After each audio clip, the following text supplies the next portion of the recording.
પુનઃ પ્રસ્થાપિત કરી અને એનો જે પુરવઠો જે વીજ સપ્લાય હતો એ અમે યથાવત ચાલુ કરી દીધેલ છે. અંબાજી નાયબ કાર્યપાલક ઇજનેર દ્વારા 4 શખ્સો વિરુદ્ધ પોલીસ ફરિયાદ નોંધાઈ છે.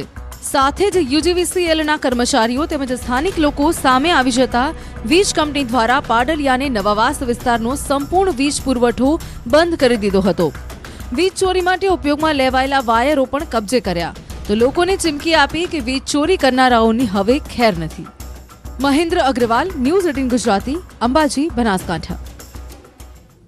અમદાવાદીઓને હવે ફૂલો જોવા કાશ્મીર નહીં જવું પડે. ફ્લાવર શો બાદ ફ્લાવર વેલી શહેરીજનો માટે આકર્ષણનું કેન્દ્ર બનશે.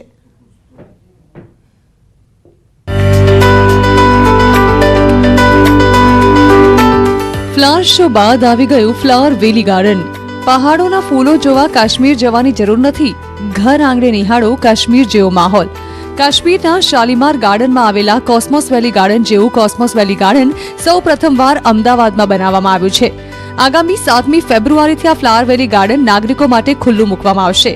ગાર્ડનમાં ફરવા માટેનો સમય સવારે 9 વાગ્યાથી રાત્રે 9 વાગ્યાનો રાખવામાં આવ્યો છે. આ ફ્લાવર વેલી ગાર્ડન જોવા માટે 12 વર્ષથી ઉપરના લોકો માટે ₹10 ટિકિટ રાખવામાં આવી છે, જ્યારે ઓનલાઈન ટિકિટ લેનારને ₹2 ડિસ્કાઉન્ટ આપવામાં આવશે.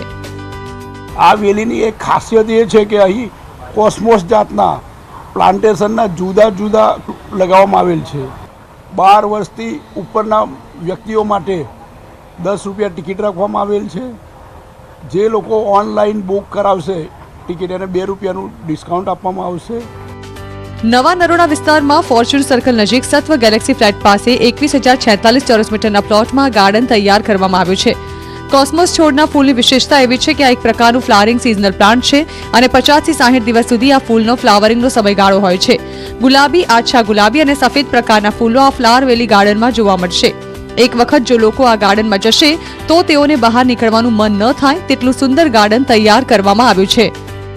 આ અંદાજિત 40 દિવસ સુધી આ ફ્લાવર ચાલતા હોય છે એવો એક પ્રયાસ કર્યો છે. આપણે 1 મહિનાની ગણતરી રાખી છે. 1 મહિના સુધી આ ચાલુ રાખીશું. વધુ ફ્લાવર જીવતા રહેશે એ પ્રમાણે આગળ આયોજન કરીશું. 28 નવેમ્બરના રોજ આ ફ્લાવરના સીડ્સને લાવી વાવવામાં આવ્યા હતા. આ એક પ્રકારનું સિઝનલ ફ્લાવર છે અને શિયાળાના સમયમાં ડિસેમ્બર અને જાન્યુઆરી મહિનામાં તૈયાર થતો હોય છે. 1 વર્ષ સુધી સતત આ ગાર્ડન બનાવવા માટેની પ્રક્રિયા કરવામાં આવી હતી. હવે એક જ જાતના અલગ અલગ કલરના ફૂલોના ફ્લાવર વેલી ગાર્ડનની મજા હવે અમદાવાદીઓ માણી શકશે. ભારતનું પ્રથમ ફ્લાવર વેલી ગાર્ડન છે. વિભુ પટેલ, News18 ગુજરાતી, અમદાવાદ. જેતપુરની આન બાન અને શાન કહેવાતી ભાદર નદી હવે જેતપુર શહેરને કરી રહી છે બદનામ. આખરે કેમ? જુઓ રિપોર્ટ.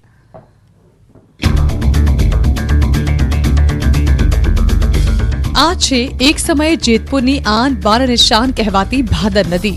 આ છે જેતપુરની ઓળખ અને ખેડૂતો માટે આશીર્વાદરૂપ નદી.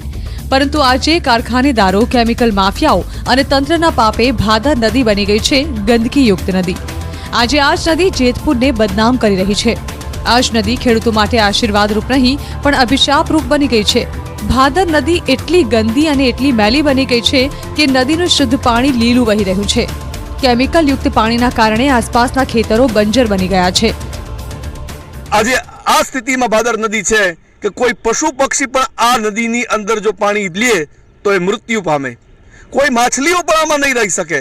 એટલી પ્રદૂષિત અને એટલી ઝેરી નદી બનાવી દીધી છે કારખાનાવાળાઓએ, પ્રોસેસ હાઉસવાળાઓએ, સોફરવાળાઓએ કે આ નદીનું પાણી સંપૂર્ણ રીતે ઝેરી બન્યું છે.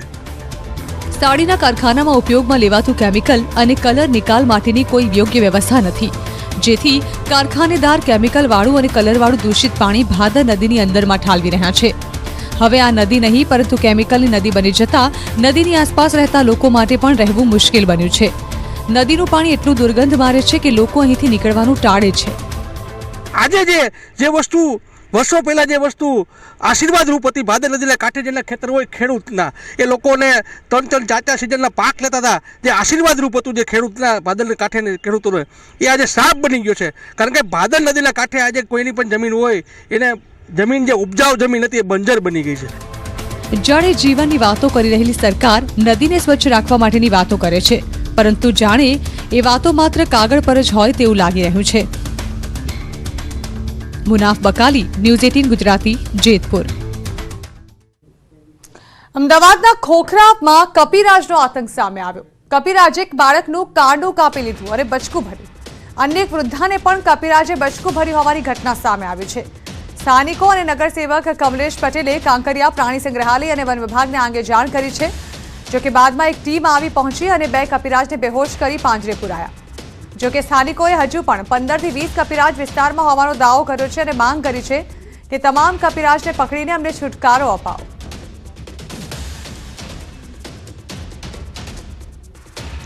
મહેસાણાના કડી પંથકમાં તસ્કરો બન્યા છે બેફામ. નાની કડી વિસ્તારમાં ચડ્ડી બનિયાન ગેંગે કરી ચોરી. ફેક્ટરીના તાળા તોડી ઓફિસમાં ચોર પ્રવેશ્યા હતા. ઓઇલ મિલ અને ડ્રિલિંગ ફેક્ટરીમાં લાખોની ચોરીની સમગ્ર ઘટના સીસીટીવીમાં કેદ થઈ છે. કંપનીના માલિકે કડી પોલીસને જાણ કરી છે. શ્રીહરિ ડ્રિલિંગ ફેક્ટરી અને બંસીધર ઓઇલ મિલમાં ચોરીની આ ઘટના સામે આવી હતી.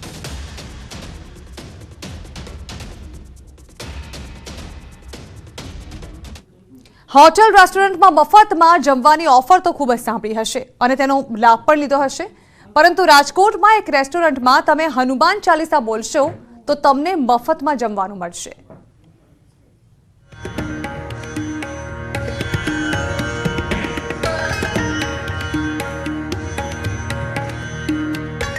હોટલમાં વધુ લોકો ગ્રાહકો આવે, વધુ લોકો જમવા આવે તે માટે હોટલ સંચાલકો અનેક લોભામણી સ્કીમ બહાર પાડતા હોય છે.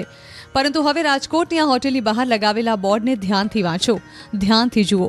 સ્પષ્ટ લખ્યું છે કે હનુમાન ચાલીસા મોઢે બોલનારને જમવાનું તદ્દન ફ્રીમાં મળશે.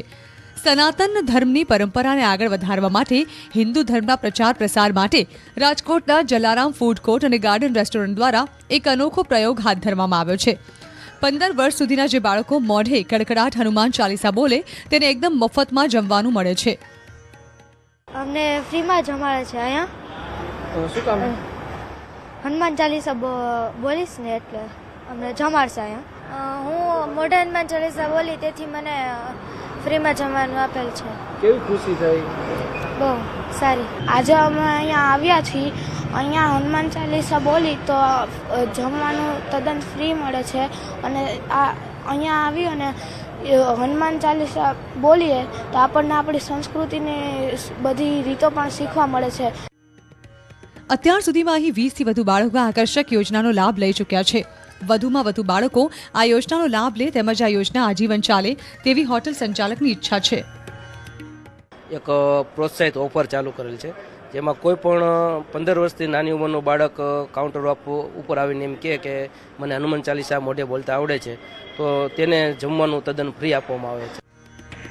હાલ તો આ ઓફરના કારણે રાજકોટની આ રેસ્ટોરન્ટ લોકોના આકર્ષણનું કેન્દ્ર બની રહી છે. ત્યારે હનુમાન ચાલીસા બોલી મફત ભોજનની મજા માણવા પહોંચી જાઓ અહીં. હાર્દિક જોશી, News18 ગુજરાતી, રાજકોટ. સુરતમાં એબીવીપીના કાર્યકરોમાં રોષ જોવા મળ્યો. કલેક્ટર કચેરી ખાતે તેઓએ વિરોધ પ્રદર્શન કર્યું. વિદ્યાર્થીને કોલેજમાંથી કાઢી મૂકવાની નોટિસ બાદ વિદ્યાર્થીઓમાં રોષ જોવા મળ્યો છે.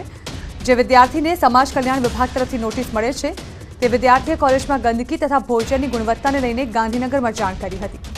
એબીવીપીનો આરોપ છે કે તેનો બદલો લેવા માટે જ તેને કોલેજમાંથી કાઢી મૂકવાની નોટિસ અપાઈ. ન્યાયની માંગ સાથે એબીવીપી કાર્યકરો કલેક્ટર કચેરી સામે ધરણા પર બેસી ગયા.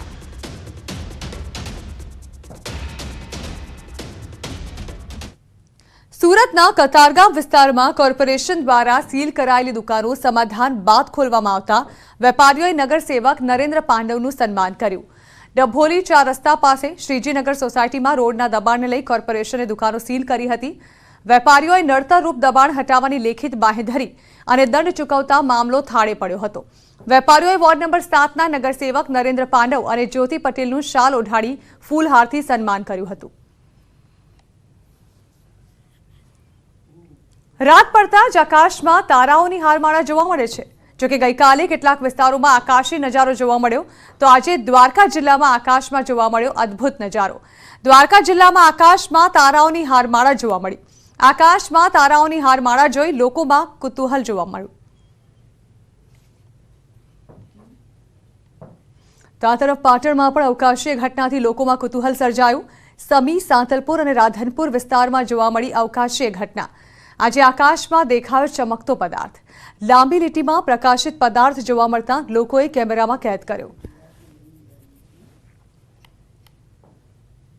ભાવનગર શહેરનો વિકાસ ગોટાળે ચડ્યો છે. ભાવનગરમાં 3થી વધુ વિકાસ કાર્યો ગોકળગાયની ગતિએ ચાલતા જનતા ત્રાહિમામ પોકારી ઉઠી છે.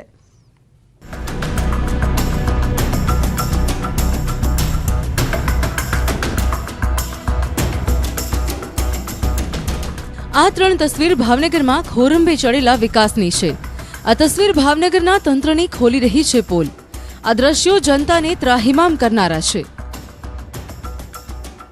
સૌથી પહેલા વાત કરીએ ભાવનગરની સરટી હોસ્પિટલમાં ₹200 કરોડના ખર્ચે સુપર સ્પેશિયાલિસ્ટ હોસ્પિટલના પ્રોજેક્ટની.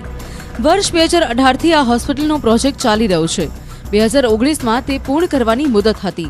તેમ છતાં પણ આજ સુધી આ પ્રોજેક્ટ પૂર્ણ થયો નથી. એટલી ગોકળ ગતિએ કામ ચાલે છે કે હોસ્પિટલની માળખાકીય સુવિધા પણ ઊભી નથી થઈ. જે મશીનો ઇન્સ્ટોલ થયા છે તેનો વોરંટી પીરિયડ પણ પૂરો થઈ ગયો. તેમ છતાં પણ હોસ્પિટલના લોકાર્પણની તારીખ પર તારીખ પાડવામાં આવી રહી છે, જે કારણે દર્દીઓ પરેશાન થઈ રહ્યા છે. આ પ્રોજેક્ટ આઈ થિંક 2017માં ચાલુ થયો, પણ કોવિડના કારણે એનું થોડુંક કામ ડિલે થયું, પણ હવે પૂર્ણતાને આરે છે અને બહુ જલ્દીથી એ પૂર્ણ થઈ જશે. બીજી તરફ ભાવનગર શહેરનો પ્રથમ ફ્લાયઓવર બ્રિજ મુશ્કેલીનો બ્રિજ બની ગયો છે. ઘણા વર્ષોથી ગોકળ ગતિએ નિર્માણ થતો આ ફ્લાયઓવર બ્રિજના લીધે લોકોને હાલાકીનો સામનો કરવો પડે છે. ટ્રાફિક સમસ્યા હલ કરવા બનતો આ બ્રિજ હાલ તો ટ્રાફિક વધારી રહ્યો છે. જે રીતે કામ ચાલે છે તે જોતા તો આગામી ફેબ્રુઆરી 2024 સુધીમાં પણ આ કામ પૂર્ણ થાય તેવા કોઈ અણસાર લાગી નથી રહ્યા. આવનારા દિવસોમાં એટલે કે લગભગ 9 થી 10 મહિનાની અંદર આ પ્રોજેક્ટ પૂર્ણ થશે તેવી અમને આશા છે. આપણે અમદાવાદ જવું પડે, કમનસીબી આ શાસકો નબળા છે અને અન્ય પ્રોજેક્ટોની બહુ મોટી વાતો કરે. કલ્પસર હોય, પ્લાસ્ટિક ઝોન હોય, ડાયમંડ ઝોન હોય, ફક્ત વાતો કરનારી આ સરકાર. આ તરફ મચ્છરના ત્રાસને દૂર કરવા કંસારા સજીવીકરણ પ્રોજેક્ટનું કામ છેલ્લા 2 વર્ષથી ચાલી રહ્યું છે. એટલી મંથર ગતિએ કામ ચાલી રહ્યું છે કે મચ્છરના ત્રાસ દૂર થશે તો થશે. હાલ તો આ વિસ્તારની જનતાને વિવિધ સમસ્યાનો સામનો કરવો પડી રહ્યો છે અને સત્તાધીશો વાયદાઓ આપવામાંથી ઊંચા નથી આવતા. કંસારો ઘણા સમયથી ચાલતો અને વાતો કરતો પ્રોજેક્ટ છે. કંસારાનું કામ ધીમું અને વાતો જાજી થતી હોય એવો વિકાસ છે. એટલે ખરેખર ભાવનગરનો વિકાસ ગોટાળે ચડ્યો છે. હાલ તો ભાવનગરમાં પાડાને વાંકે પખાલીને ડામ જેવી સ્થિતિનું નિર્માણ થયું છે, કેમ કે પ્રજાના નાણાંને જોરે ભાવનગરના સત્તાધીશો લીલા લહેર કરી રહ્યા છે. તંત્રના પાપે શહેરમાં ચાલતા વિકાસના કામો ખોરંભે ચડી રહ્યા છે અને જનતાને પરેશાન થવાનો વારો આવ્યો છે. હવે આ ત્રણેય પ્રોજેક્ટ ક્યારે પૂર્ણ થશે તે મોટો સવાલ છે. નીતિન ગોહિલ, News18 ગુજરાતી, ભાવનગર. નાણામંત્રી નિર્મલા સીતારમણ 2023-2024નું બજેટ રજૂ કર્યું અને ત્યારબાદ પ્રથમ વખત News18 પર નાણામંત્રીએ ઇન્ટરવ્યૂ આપ્યું. કહ્યું કે સરકારના તમામ નિર્ણયમાં જોડાવા અને મહામારી જેવી પરિસ્થિતિમાં સાથ આપવા અને તેમાંથી બહાર નીકળવાનો શ્રેય ભારતની જનતાને જાય છે. રિફોર્મ વિશે વાતચીત કરવામાં આવી. આ રીતે આપણે મહિલાઓ માટે સારી તકો ઊભી કરી છે. India's industry, the old India industry as well as the new, which is the IT related industry, software and so on, both old India industry and this are transitioning also with the energy related matters. Manrega is a demand driven scheme. The more people come saying we want the job, we give them the work. So what is stated at the budget time estimate tends to keep adding to its resources or demands based on what comes from states. I need more. Then we add more to it and go to the parliament with a supplementary demand. ઉત્તર ગુજરાતના ખેડૂતો માટે નર્મદાની canal આશીર્વાદરૂપ બનવાના બદલે અભિશાપરૂપ બની છે. તંત્રના પાપે ખેતરો થઈ ગયા છે જળબંબાકાર.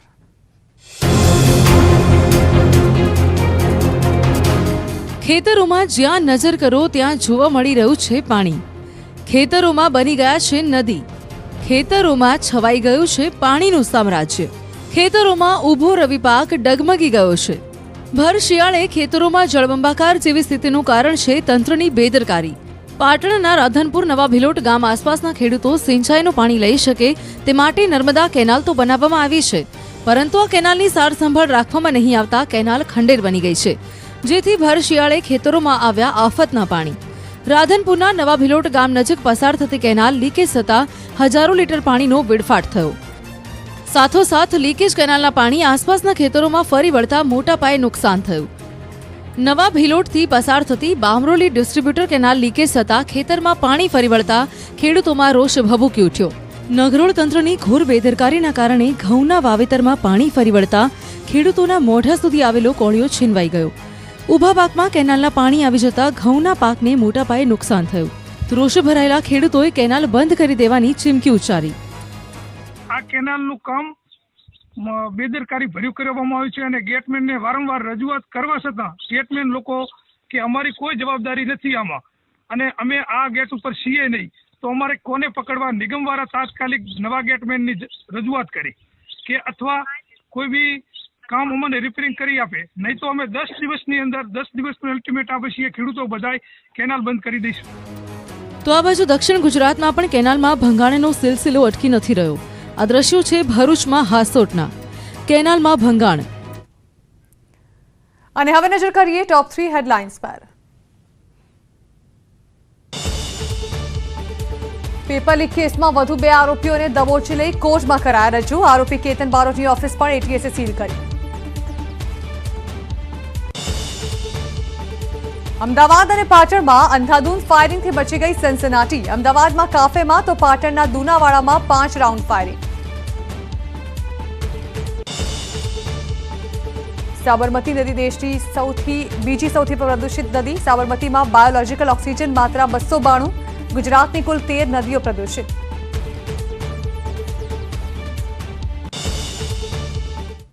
તો આ હતા અત્યાર સુધીના તમામ ખાસ સમાચાર. વધુ સમાચાર માટે આપ જોતા રહો News18 ગુજરાતી.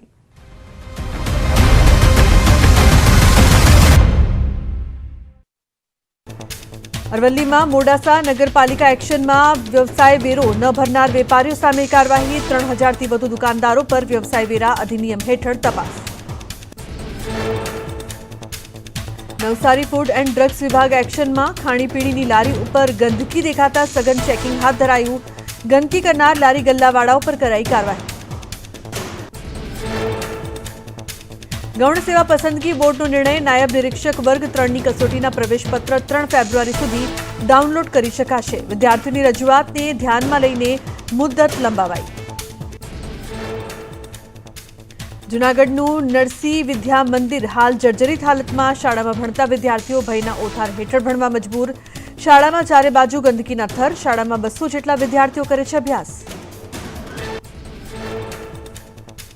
પવનહંસ હેલિકોપ્ટર સેવા લંબાવાઈ. દમણથી દીવ સુધી ચાલતી પવનહંસ હેલિકોપ્ટર સેવા હવે દમણથી સોમનાથ સુધી ચાલશે. આ સેવાથી માત્ર 1 કલાકમાં દમણથી સોમનાથ સુધી પહોંચી શકાશે. પીજીવીસીએલ દ્વારા નવી ટેકનોલોજી વિકસાવાઈ. પોરબંદરમાં જૂના મીટરો દૂર કરી પ્રીપેડ સ્માર્ટ વીજ મીટર લગાવાશે. પ્રીપેડ સ્માર્ટ વીજ મીટરમાં મોબાઈલની જેમ રિચાર્જ કરી શકાશે. વીજ બિલ ભરવા માટે લાઈનોમાં ઊભા રહેવાથી ગ્રાહકોને મળશે રાહત. સ્માર્ટ વીજ મીટરથી વીજ લોસ અને વીજ ચોરી અટકશે. શરૂઆતના તબક્કામાં 5 જિલ્લામાં સ્માર્ટ વીજ મીટરની થશે શરૂઆત. બનાસકાંઠામાં સળગેલી હાલતમાં મળેલી લાશ મામલે મોટો ખુલાસો. પત્નીએ પ્રેમી સાથે મળીને કરી પતિની હત્યા. પ્રેમ પ્રકરણમાં પતિ કાંટો બનતા પતિને મોતને ઘાટે ઉતારાયો. પોલીસે પ્રેમી અને હત્યારી પત્નીની કરી ધરપકડ. બનાસકાંઠાના ડીસા રાધનપુર હાઈવે પર ભીલડી નજીક આવેલા ઓવરબ્રિજ પર પડ્યું ગાબડું. 3 થી 4 ફૂટનું ગાબડું પડતા વાહન વ્યવહાર કરાયો ડાયવર્ટ. ઓવરબ્રિજના રિપેરિંગનું કામ શરૂ કરાયું. બોરસદના કિંકલોડ ગામે 12 વર્ષીય બાળકનું વીજ કરંટથી મોત. કેળના ખેતરમાં લગાવેલ 24 વોલ્ટના ઝાટકા મશીનની કરંટ લાગતા થયું મોત. વધુ તપાસ હાથ ધરવામાં આવી. અરવલ્લીમાં બાયડના એમએલએ ધવલસિંહ ઝાલાએ મુખ્યમંત્રીને લખ્યો પત્ર. બાયડમાંથી સાંથબાએ અલગ તાલુકો બનાવવાની માંગ કરી. નવો તાલુકો બનવાથી ગ્રામજનોને નહીં પડે હાલાકી. લસણનું મબલક ઉત્પાદન છતાં ખેડૂતો નિરાશ. રાજકોટ યાર્ડમાં લસણની ભારે આવક, પરંતુ પૂરતા ભાવ ન મળતા ખેડૂતો નારાજ. મણના માત્ર 120 થી 330 રૂપિયા મળતા ખેડૂતોમાં નિરાશા ફેલાઈ. મહેસાણામાં મલ્ટીપર્પઝ હેલ્થ વર્કર સર્ટિફિકેટ મામલો. પરીક્ષા આપનાર કેટલાક ઉમેદવારે રજૂ કરેલ સર્ટી શંકાસ્પદ જણાઈ આવ્યા. જૂન 2022માં પંચાયત સેવા પસંદગી બોર્ડ દ્વારા લેવાઈ હતી પરીક્ષા. સમગ્ર મામલે મહેસાણાના ડીડીઓએ 3 સભ્યોની સમિતિ બનાવી. સેનેટરી ઇન્સ્પેક્ટરના કોર્સ સર્ટી શંકાસ્પદ જણાઈ આવ્યા. સમિતિ તપાસ પૂર્ણ કરી પંચાયત સેવા પસંદગી બોર્ડને રિપોર્ટ સુપરત કરાશે. પાટણના ભિલોટ ગામ નજીકથી પસાર થતી canal leakage. Bamroli distributor canal leakage થતાં પાણીનો બગાડ થયો. ખેતરમાં પાણી ફરી વળતા ખેડૂતોમાં રોષનો માહોલ. તંત્રની ઘોર બેદરકારીના કારણે ઘઉંના વાવેતરમાં પાણી ફરી વળ્યું. ખેડૂતોએ 10 દિવસના અલ્ટિમેટમની ચીમકી ઉચ્ચારી. ખેતરોમાં પાણી ફરી વળતા ખેડૂતોને પડ્યા પર પાટું. નવસારીમાં કલિયારી ગામે નીકળ્યો અનોખો વરઘોડો. યુવકનો જેસીબી મશીનમાં નીકળ્યો વરઘોડો. આદિવાસી પરંપરા મુજબ કર્યા લગ્ન. જેસીબી મશીનમાં વરઘોડો નીકળતા લોકોમાં કુતૂહલ સર્જાયું. મહેસાણામાં વડનગરના શર્મિષ્ઠા તળાવ ખાતે મોક ડ્રીલ યોજાઈ. વહીવટીતંત્ર અને એનડીઆરએફ દ્વારા યોજાઈ મોક ડ્રીલ. પાણીમાં ડૂબતા માણસોને કઈ રીતે બચાવવા તેનું માર્ગદર્શન અપાયું. વડોદરા કોર્પોરેશનનો અણધણ વહીવટ સામે આવ્યો. રેલવે ગરનાળા પાસે બનાવેલ રોડ મામલે કોર્ટની વીએમસીને ફટકાર. કોર્ટે જમીન માલિકને જમીન પરત આપવા કર્યો હુકમ. સમિતિએ 3 પૈકી 1 જમીન પરત આપવાનો ઠરાવ કર્યો. બોટાદમાં સરકારી હાઈસ્કૂલ ગ્રાઉન્ડમાં લોન દરબારનું આયોજન કરાયું. લોકોને સરળતાથી ઓછા વ્યાજે રૂપિયા મળી રહે તે માટે કરાયું આયોજન. પોલીસ અધિકારીઓ સાથે 15 જેટલી બેંકનો સ્ટાફ હાજર રહ્યો. બનાસકાંઠાના ખેમાણા ટોલ પ્લાઝા પર બોલાચાલીનો વિડીયો વાયરલ. ટોલ કર્મીઓએ ટોલ ભરવાનું કહેતા થઈ બબાલ. લોકલ વાહનોને ટોલ ફ્રી જવા દેવાનું કહીને કરી બોલાચાલી. રાજ્યની 23 એપીએમસીની ચૂંટણીની તારીખો જાહેર. ફેબ્રુઆરી, માર્ચ, એપ્રિલ અને મે મહિનામાં યોજાશે વિવિધ એપીએમસીની ચૂંટણી. ફેબ્રુઆરી માસમાં 2 એપીએમસીની ચૂંટણીનું આયોજન. ભરૂચમાં કિન્નર સમાજે સ્મશાન અને કબ્રસ્તાન માટે સરકાર પાસે માંગી જમીન. જિલ્લા કલેક્ટરને આવેદનપત્ર આપી 3 એકર માંગી જમીન. નર્મદાના કિનારાના વિસ્તારમાં સ્મશાન માટે કરી જગ્યાની માંગ. બોટાદમાં સરકારી હાઈસ્કૂલ ગ્રાઉન્ડમાં લોન દરબારનું આયોજન. જરૂરિયાતમંદ લોકોને સહેલાઈથી અને ઓછા વ્યાજે રૂપિયા મળે તે માટે આયોજન. શહેરની 15 જેટલી બેંકના મેનેજર અને સ્ટાફ હાજર. પોરબંદરના 65 વર્ષીય બ્રાહ્મણે 9 મહિનામાં કરી 6000 કિલોમીટર યાત્રા. પગપાળા અમરનાથની યાત્રા કરી માનતા પૂરી કરવા ચાલતા દ્વારકા પહોંચ્યા. વૃદ્ધ બ્રાહ્મણનું મંદિરના પૂજારી દ્વારા કરાયું સન્માન. જુનિયર ક્લાર્કના પેપર લીક મામલે કોંગ્રેસ નેતા અમિત ચાવડાનું નિવેદન. પેપર કાંડને લઈને શ્વેતપત્ર બહાર પાડવા માંગ. વિધાનસભામાં 1 દિવસ વિશેષ સત્ર બોલાવવા માંગ. ગુજરાત ટેકનોલોજીકલ યુનિવર્સિટીનો 12મો પદવીદાન સમારોહ યોજાયો. રાજ્યપાલ અને શિક્ષણ મંત્રી રહ્યા હાજર. 48,000 વિદ્યાર્થીને પદવી એનાયત કરાઈ. 148 વિદ્યાર્થીઓને ગોલ્ડ મેડલથી કરાયા સન્માનિત. ઇન્ચાર્જ ડીજીપી વિકાસ સહાય અમદાવાદ પોલીસ કમિશનર કચેરીની કરી મુલાકાત. વિકાસ સહાયે પોલીસ કમિશનર સંજય શ્રીવાસ્તવની શુભેચ્છા મુલાકાત કરી. ઇન્ચાર્જ ડીજીપી બન્યા બાદ અમદાવાદ સીપી ઓફિસની પ્રથમ મુલાકાત. રાજ્યના કૃષિ મંત્રી રાઘવજી પટેલે વડાપ્રધાન નરેન્દ્ર મોદી સાથે કરી શુભેચ્છા મુલાકાત. રાજ્યની ચૂંટણીમાં જીત્યા બાદ પીએમ મોદી સાથેની આ સૌપ્રથમ મુલાકાત. સુરતમાં સ્તનપાન બાદ 5 મહિનાની બાળકીનું મોત. રાત્રે માતાએ કરાવ્યું હતું સ્તનપાન. બાળકી સવારે ન ઉઠતા સારવાર માટે લઈ જવાઈ હતી. બાળકીના મોત પાછળનું કારણ અકબંધ. વડોદરાની એમએસ યુનિવર્સિટીના કેમ્પસમાં છેડતીનો મામલો. પોલીસે પઠાણ ગેંગના 3 વિદ્યાર્થી આરોપીની કરી ધરપકડ. છેડતી બાદ વિદ્યાર્થીનીએ નોંધાવી હતી ફરિયાદ. પોલીસે વિદ્યાર્થીઓ વિરુદ્ધ કાર્યવાહી શરૂ કરી. વડોદરાની એમએસ યુનિવર્સિટીમાં વિદ્યાર્થીની છેડતીને લઈને વિવાદ ઉગ્ર બન્યો. કમિટીએ હજુ સુધી રિપોર્ટ રજૂ ન કરતા સિન્ડિકેટ મેમ્બરે લગાવ્યો આરોપ. સત્તાધીશો સામે દોષિતોને છાવરવાનો આરોપ.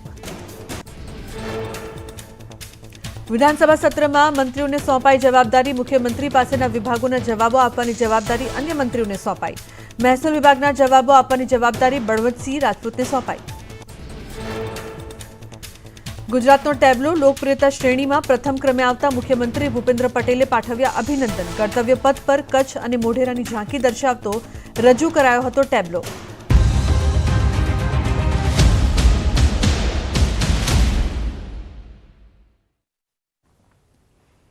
નમસ્કાર, સ્પેશિયલ રિપોર્ટમાં આપનું સ્વાગત છે। દિવસના દમદાર સમાચાર લઈને અમે આવી ગયા છે આપની સમક્ષ અને હું છું આપની સાથે ઝરણા સોની। આજે વાત કરીશું રશિયાની યુક્રેન યુદ્ધમાં ઉતરનારા આર્મેનની, સાથે જ વાત કરીશું પાકિસ્તાનની શું તેની તબાહીની તારીખ નક્કી થઈ ગઈ છે તેની।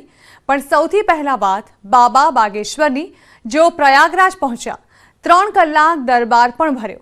જોઈશું તેમાં કેટલા ચમત્કાર કર્યા।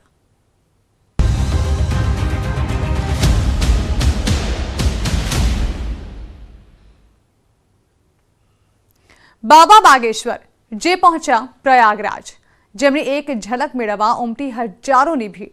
बाबाए અહીં પણ દરબાર ભર્યો, જેમાં ઉમટ્યા હજારો લોકો। 3 કલાકમાં જોઈએ કે બાબાએ કેટલા ચમત્કાર કર્યા।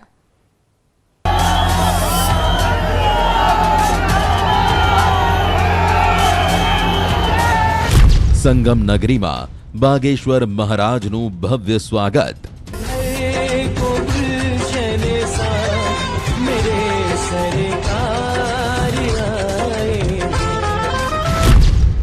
बाबा बागेश्वर ने जोवा उमटी हजारोनी भीड़।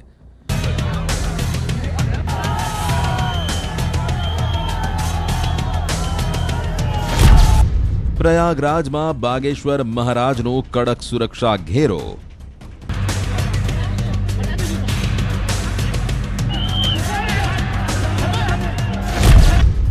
संगम में चमत्कारी बाबाए लगावी डुबकी।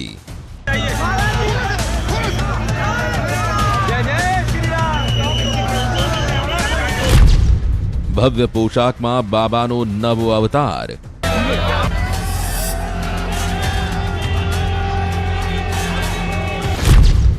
तन पर भगवा कपड़ा, हाथ में भगवा फूल।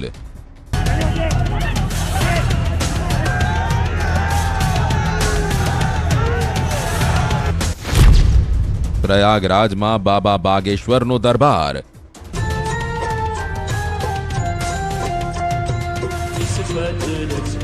स्पर्श हुआ तो मौन शिला बनी सुंदर नारी। तुलसी वृक्ष न जानिए, गाय न जानिए ढोर, मात पिता गुरु मानुष न जानिए, यह सब है नंद किशोर। 3 કલાકનો દરબાર, કેટલા ચમત્કાર।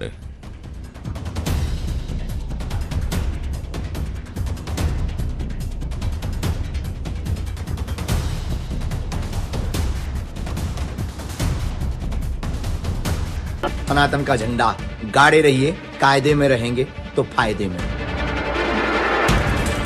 हम हिंदू शेर हैं, भगौड़े नहीं हैं। हम ललकार का काम करते हैं क्योंकि हम हनुमान जी के चेला। જેટલા વિવાદ તેટલા જ સવાલ, અને દરેક સવાલને પોતાના જવાબથી હવામાં ઉડાવનારા બાબા બાગેશ્વર પહોંચ્યા યુપીના પ્રયાગરાજમાં।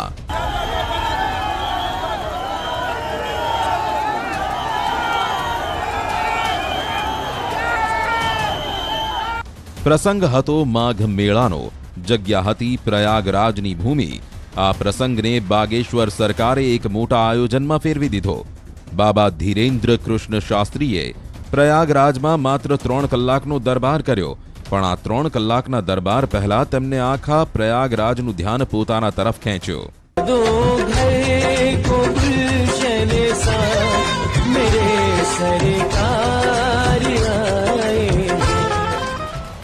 बागेश्वर सरकारना प्रयागराजना कार्यक्रमने लई वहीवटी तंत्रे मजबूत सुरक्षा व्यवस्था राखी। बाबाने पहला ज जानथी मारी नाखवानी धमकी मळी चूकी छे, माटे प्रयागराजनुं वहीवटी तंत्र माघ मेळानी भीड़वाળી जग्या पर थनारा कार्यक्रममां कोई जोखम उठावा मांगतुं नहोतुं। आखा सुरक्षा घेरानी साथे बागेश्वर सरकार माघ मेळामां पहोंच्या हता। गंगाना तट पर स्नानथी लई तेमना कार्यक्रमने चुस्त सुरक्षा घेरो लगाववामां આવ્યો હતો। बाबा बागेश्वरना दरबारनी सुरक्षाने लई दावो करवामां આવ્યો હતો કે पीएसीनी 2 प्लाटून, 12 स्टेशन प्रभारी, 70 सब इंस्पेक्टर, 150 जवान, 50 महिला पुलिसकर्मी, फायर ब्रिगेडना कर्मी। आ कड़क सुरक्षा वच्चे बागेश्वर सरकारे प्रयागराजमां मात्र 3 કલાક માટે પોતાનો દરબાર ભર્યો, પણ આ દરબારમાં 1 લાખથી વધુ લોકોને બેસવાની વ્યવસ્થા કરવામાં આવી હતી। પ્રયાગરાજમાં ધીરેન્દ્ર કૃષ્ણ શાસ્ત્રીનો દરબાર. બાબાના દરબારમાં કેટલાય શ્રદ્ધાળુ પોતાની સમસ્યાની અરજી લઈ પહોંચ્યા. બાબાએ કેટલાય શ્રદ્ધાળુઓને ત્રિવેણીમાં જઈ ડૂબકી લગાવવાની સલાહ આપી. પોતાના મંચ પરથી પોતાના વિરોધીઓ પર પ્રહાર કર્યા. પોતાના પ્રયાગરાજના આ પ્રવાસમાં બાગેશ્વર મહારાજે સાધુ સંતો સાથે પણ મુલાકાત કરી. ચમત્કારના વિવાદ વચ્ચે સાધુ સંતોએ બાબાની આ મુલાકાતને કેટલાય લોકો સાધુ સંતો વચ્ચે પોતાની સ્વીકૃતિની એક પહેલના રૂપમાં પણ જોઈ રહ્યા છે.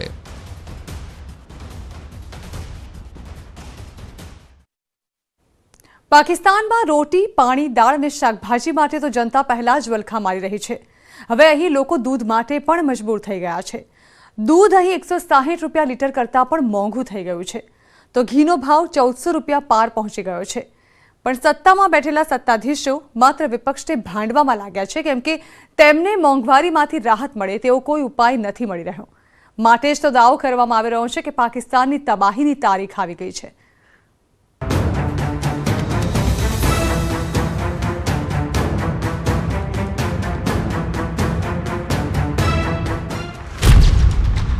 ભૂખ્યા પેટે સૂવા મજબૂર લોકો.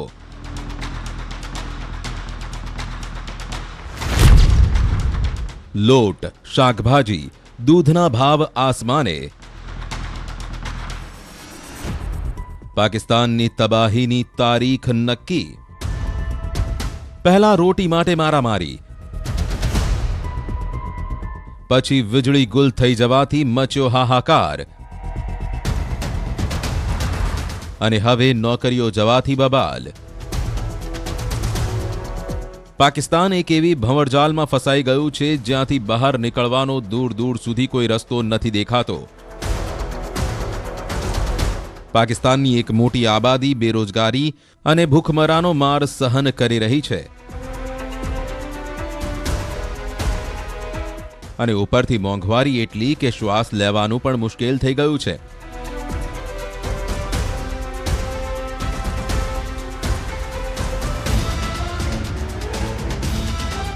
દુનિયાભરના લોકો તે જ આશામાં છે કે પાકિસ્તાનની જનતાની જે સ્થિતિ થઈ છે તે વધુ ખરાબ ન થાય.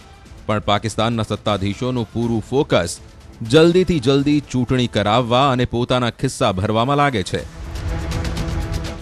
पाकिस्तान के हालात इतने खराब हो चुके हैं कि वहां के लोगों के सामने भूखे पेट सोने की नौबत आ गई है. आटे की किल्लत तो पहले से थी, अब सब्जियां और दूध भी उनकी पहुंच से बाहर हो गया है. पाकिस्तान की सरकार ने तो खुद ये मान लिया है कि पाकिस्तान इस वक्त अपने सबसे बुरे दौर से गुजर रहा है. तो वहीं मरियम नवाज ने पाकिस्तान के इन हालात के लिए इमरान खान सहित 5 लोगों को कसूरवार ठहराया है. જેના પર પાકિસ્તાનમાં રાજકીય બબાલ થઈ છે. મતલબ કે ડૂબી રહેલા પાકિસ્તાનને બચાવવાની જગ્યાએ પાકિસ્તાનના નેતા એકબીજાને ઘેરવામાં લાગ્યા છે. મરિયમ નવાઝે પાકિસ્તાનની સ્થિતિ માટે ઇમરાન ખાનને જવાબદાર ગણાવ્યા. वो IMF का मुआहदा है जो इमरान खान ने IMF के साथ किया था, जिसके बदले न सिर्फ उसने पाकिस्तान की तकदीर IMF के हवाले कर दी, बल्कि पाकिस्तान को गिरवी रखकर आ गया. મરિયમ નવાઝ 4 મહિના પછી લંડનથી પાકિસ્તાન પાછા ફર્યા.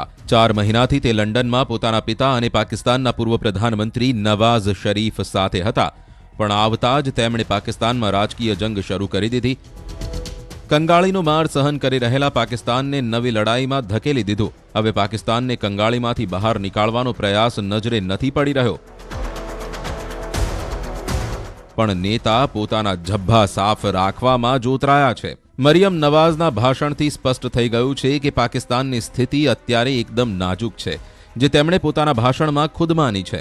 મોંઘવારી અને કંગાળીની સ્થિતિ પર પાકિસ્તાનની લાચારી તેમના ભાષણમાં સ્પષ્ટ થઈ ગઈ છે. मुझे इस बात का इल्म है कि पाकिस्तान में महंगाई है, बिजली महंगी है, रोटी महंगी है, गैस महंगी है, आटा महंगा है, तेल महंगा है. પણ મરિયમ નવાઝે આ સ્થિતિ માટે 5 લોકોને દોષિત ગણાવ્યા, જેમાં સૌથી પહેલું અને મોટું નામ ઇમરાન ખાનનું છે. બીજું નામ પાકિસ્તાનના પૂર્વ ચીફ જસ્ટિસ સાકિબ નિસારનું છે. ત્રીજું નામ બતાવ્યું આસિફ સઈદ ખોસાનું. તે પણ પાકિસ્તાનના ચીફ જસ્ટિસ રહી ચૂક્યા છે. જ્યારે મરિયમે 2 વધુ લોકોને દોષિત બનાવ્યા, જેમનું નામ તેમણે નથી લીધું. મરિયમનો દાવો તે છે કે 5 લોકો મળીને પાકિસ્તાનને લાંબા સમય સુધી પોતાની મુઠ્ઠીમાં બંધ રાખવાની તૈયારી કરી ચૂક્યા હતા. शहबाज शरीफ की अगुवाई में चल रही पाकिस्तान की मौजूदा सरकार का यह दावा है कि इमरान खान की गलत नीतियों के चलते ही पाकिस्तान कंगाल हुआ है. पिछले साल 11 अप्रैल को शहबाज शरीफ ने पाकिस्तान में प्रधानमंत्री की कुर्सी संभाली थी. इससे पहले इमरान खान सरकार चला रहे थे और प्रधानमंत्री बनने के 9 महीने बाद शहबाज शरीफ को इस बात का एहसास हुआ कि वो बुरी तरह फंस चुके हैं. જે જહાજ પર શહબાઝ શરીફ કેપ્ટન બનીને બેઠા છે તેમાં કાણું પડી ગયું છે અને તે સતત ડૂબી રહ્યું છે. હવે તો સ્થિતિ તે થઈ છે કે પાકિસ્તાનનું મીડિયા પણ સરકાર પર પ્રહાર કરવામાં પીછે હઠ નથી કરી રહ્યું. कभी डॉलर महंगा होने का बहाना तो कभी IMF से मुज़ाकरात कामयाब ना होने का रोना. हुकूमत है कि महंगाई कंट्रोल करने से कासिर है. પાકિસ્તાનની દરેક ન્યૂઝ ચેનલ પર હાલમાં એક જ ખબર છે અને તે ખબર છે રોજ મરી રહેલી પાકિસ્તાનની જનતાની. કોઈ પીસાઈ રહ્યું છે તો તે છે પાકિસ્તાનની જનતા, જેના માટે મોંઘવારીને કારણે જીવવું મુશ્કેલ થઈ ચૂક્યું છે. તેની જાણે કોઈ પરવા જ ન હોય તેમ પાકિસ્તાનની સરકાર ત્યાં દરરોજ મોંઘવારીનો નવો બોમ્બ લોકો પર ફોડવામાંથી ઊંચી નથી આવતી. પાકિસ્તાનની સરકારનો પ્રયાસ છે કે વધુમાં વધુ ટેક્સ લગાવી IMFને દરેક વર્ષ ખુશ કરવું, જેથી બેલઆઉટ પેકેજ મળી શકે.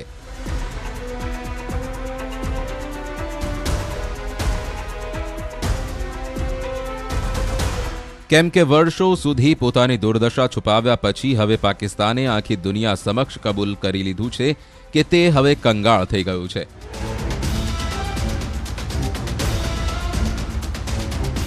પાકિસ્તાનની સૌથી મોટી બેંકના તાજા રિપોર્ટે પાકિસ્તાનની દુર્દશા પર મહોર મારી દીધી છે, જેમાં દાવો કરવામાં આવ્યો છે કે પાકિસ્તાનનો ખજાનો ખાલી થઈ ગયો છે અને કંગાળ ઘોષિત થવા માટે માત્ર 3 અઠવાડિયાનો સમય બચ્યો છે. આ દાવો સ્ટેટ બેંક ઓફ પાકિસ્તાન તરફથી કરવામાં આવ્યો છે, જેમાં કહેવામાં આવ્યું છે કે પાકિસ્તાનનું વિદેશી હુંડિયામણ માત્ર $3 અબજ રહ્યું છે. પાકિસ્તાન પાસે માત્ર 3 અઠવાડિયા જેટલો સમય છે. માત્ર 21 દિવસ સુધી પાકિસ્તાન સામાન આયાત કરી શકે છે. વિદેશી હુંડિયામણના દમ પર જ કોઈ દેશને લોન મળે છે, જેના પરથી ખબર તે પડે છે કે તે લોન પાછી આપી શકશે કે નહીં. પણ પાકિસ્તાનની વર્તમાન સ્થિતિ અને સ્ટેટ બેંક ઓફ પાકિસ્તાનના દાવાએ સ્પષ્ટ કરી દીધું છે કે હવે પાકિસ્તાનનું આ દુર્દશામાંથી બહાર નીકળવું મુશ્કેલ નજરે પડી રહ્યું છે. સાથે તેને લોન મળવાની આશાનો પણ અંત દેખાતો નજરે પડી રહ્યો છે. પાકિસ્તાનમાં ખાવા પીવાની ચીજોની ડિમાન્ડ અને સપ્લાય વચ્ચે સંતુલન એટલી હદે બગડી ગયું છે કે કિંમતો પર નિયંત્રણ છતાં ખુલ્લા બજારમાં ચીજોના દામ આકાશને આંબી રહ્યા છે. જે વસ્તુની જેટલી વધુ ડિમાન્ડ તેની કિંમત તેટલી જ વધુ માંગવામાં આવી રહી છે. કુલ મળીને પાકિસ્તાન અત્યારે પોતાના સૌથી ખરાબ આર્થિક સમયમાંથી પસાર થઈ રહ્યું છે. ત્યાંના લોકો રોટલીના એક એક ટુકડા માટે તરસી રહ્યા છે. દૂધ, ફળ અને શાકભાજીના ભાવ આકાશને આંબી રહ્યા છે. પાકિસ્તાનમાં સ્થિતિ તે થઈ છે કે ત્યાં લોકોને 1-2 દિવસની રાહ જોયા બાદ લોટ મળી રહ્યો છે, જેના કારણે લોકોને ભૂખ્યા પેટે સૂવાનો વારો આવ્યો છે. 2-3 दिन तो आटा मिल ही नहीं रहा. गली मोहल्ले से दूर जाना पड़ता. फलाने वो पता चल रहा जी लक्ष्मी चाहे उधर ट्रक लगा हुआ है, उधर जाके लाइन में लगे, दिहाड़ी भी तोड़े. પોતાની દુર્દશા પર પાકિસ્તાનના લોકો હવે રોષે ભરાયા છે. હવે ભારતનો હવાલો આપી કહેવા લાગ્યા છે કે તેમની મજાક ઉડાવવામાં આવી રહી છે. हमारा जो हमसाया मुल्क है भारत, वो हमारा मजाक उड़ा रहा है. वो कह रहा है कि उनकी जो मीडिया दिखा रही है वो ये दिखा रही है कि देखे पाकिस्तान की आवाम जोन सी है कैसे धक्के खा रही है आटे के पीछे. પાકિસ્તાનમાં વધતી મોંઘવારી પછી સ્થિતિ તે છે કે લોકોએ પોતાનો સામાન વેચીને બિલ ચૂકવવું પડી રહ્યું છે. बिल इतना आया हुआ है वो अपने फोन बेच के बिल पे कर रहे हैं. પાકિસ્તાનમાં હવે તે માંગ ઉઠવા લાગી છે કે દેશની કમાન ચીનના હાથમાં સોંપી દેવી જોઈએ. લોકોને વિશ્વાસ છે કે ચીન બધું બરાબર કરી દેશે.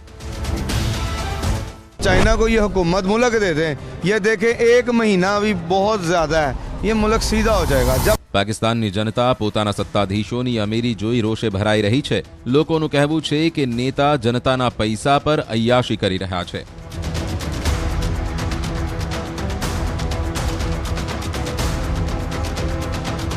પાકિસ્તાનમાં આર્થિક દુર્દશા વચ્ચે આતંકી ઘટનાઓએ પણ પાકિસ્તાન સરકારની ઊંઘ હરામ કરી નાખી છે. શહબાઝ સરકાર માટે આતંકી સંગઠન ટીટીપી નવો પડકાર બન્યું છે.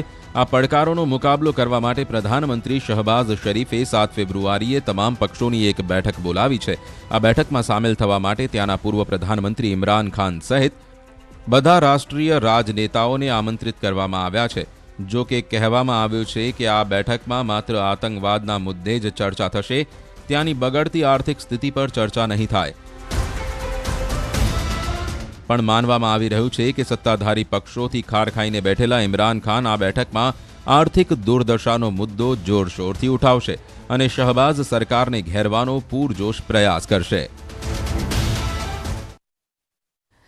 ભવિષ્યના યુદ્ધમાં માણસો રણ મેદાનમાં નહીં ઉતરે પણ ઉતરશે મશીનો. ભવિષ્યના આવા યુદ્ધની એક ઝલક રશિયા યુક્રેન યુદ્ધમાં જલ્દી જ જોવા મળશે. પુતિન જલ્દી જ પોતાના આયરન મેનને યુદ્ધમાં ઉતારી યુદ્ધમાં યુક્રેનને મરણતોલ ફટકો આપવાનું પ્લાનિંગ કરી રહ્યા છે. ત્યારે જોઈએ કે કોણ છે પુતિનનો આયરન મેન.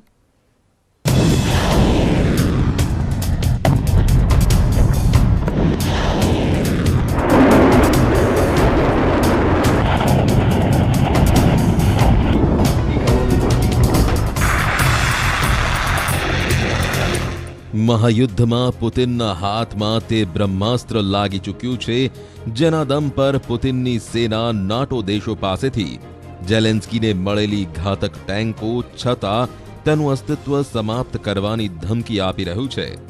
પશ્ચિમી મીડિયાના સમાચાર મુજબ યુક્રેન પાસેની વર્તમાન ટેન્કોનો સામનો કરવા માટે રશિયાએ માર્કર રોબોટ તૈનાત કરી દીધા છે. રશિયાનો દાવો છે કે આ રોબોટ ઝેલેન્સ્કીની ટેન્કોને ચપટીમાં તબાહ કરી દેશે. એટલે યુક્રેનમાં ઝેલેન્સ્કીની સેનાનો મુકાબલો કરવા માટે હવે રશિયા પોતાના ઘાતક હથિયાર માર્કર રોબોટને જંગમાં મેદાનમાં ઉતારી રહ્યું છે. રશિયાની સેના દાવો કરે છે કે જ્યારે રશિયાના દમદાર માર્કર રોબોટ મેદાનમાં ઉતરશે તો જર્મનીની લેપર્ડ 2 અને અમેરિકાની M1 એમ્બ્રમ્સ ટેન્કોને નેસ્તો નાબૂદ કરી દેશે. આ રોબોટ ટેન્ક આ બંને દેશોની સૌથી શક્તિશાળી ટેન્કોથી કેટલીય ગણી શક્તિશાળી છે. માર્કર રોબોટ દુશ્મનને શોધવા સક્ષમ છે. Marker robot tank anti tank મિસાઇલથી સજ્જ છે. તેનું વજન 3 ટન છે. માર્કર માનવ રહિત ગ્રાઉન્ડ વ્હીકલ છે જે ટેન્કની જેમ જ દેખાય છે. તેવી જ તબાહી મચાવે છે. પહેલા 4 માર્કર રોબોટ રશિયાના વિસ્તારમાં દેખરેખ રાખવા માટે ઉતારવામાં આવશે, જેનો અર્થ સ્પષ્ટ છે કે આ બંને દેશોની શક્તિશાળી ટેન્કો વિરુદ્ધ રશિયા પોતાની સુરક્ષાને કવચ આપી રહ્યું છે. કેમ કે રશિયા યુક્રેન યુદ્ધમાં તેના પર હાવી થવાની કોઈ તક નથી આપવા માંગતું. આ જ કારણ છે કે સમય ગુમાવ્યા વિના રશિયા પોતાના આ હથિયારને યુદ્ધના મેદાનમાં ઉતારવાનો પૂરો પ્લાન તૈયાર કરી લીધો છે. આ રશિયાનો કોઈ મામૂલી હથિયાર નથી. દાવો છે કે તે ટેન્ક જેવું દેખાતો માર્કર રોબોટ એકદમ ખતરનાક છે. માર્કર 1 સેકન્ડમાં 540 ડિગ્રી ફરી શકે છે. તેના પર ગ્રેનેડ લોન્ચર, મશીન ગન અને અન્ય હથિયાર લગાવી શકાય છે. માર્કરમાં કંટ્રોલ સિસ્ટમ લગાવવામાં આવી છે જેમાં ટાર્ગેટની તસવીર પહેલાથી હોય છે. જેવું દુશ્મનનું તે હથિયાર સામે આવે છે, માર્કર રોબોટ તેના પર વાર કરી દે છે. તેને સેકન્ડોમાં તબાહ કરી રાખ કરી નાખે છે. માર્કર રોબોટ માત્ર જમીન પર જ નહીં, આકાશમાં ઉડાન ભરી રહેલા ટાર્ગેટને પણ નિશાન સાધવાની કાબેલિયત રાખે છે. દુશ્મનના રોકેટ અને ડ્રોનને પણ આંખના પલકારામાં ધૂળધાણી કરી નાખે છે. તેવામાં મહાયુદ્ધ વચ્ચે પુતિનને મળેલા આ બ્રહ્માસ્ત્રથી ઝેલેન્સ્કીના જાંબાઝોનું ટેન્શન વધવું નક્કી છે.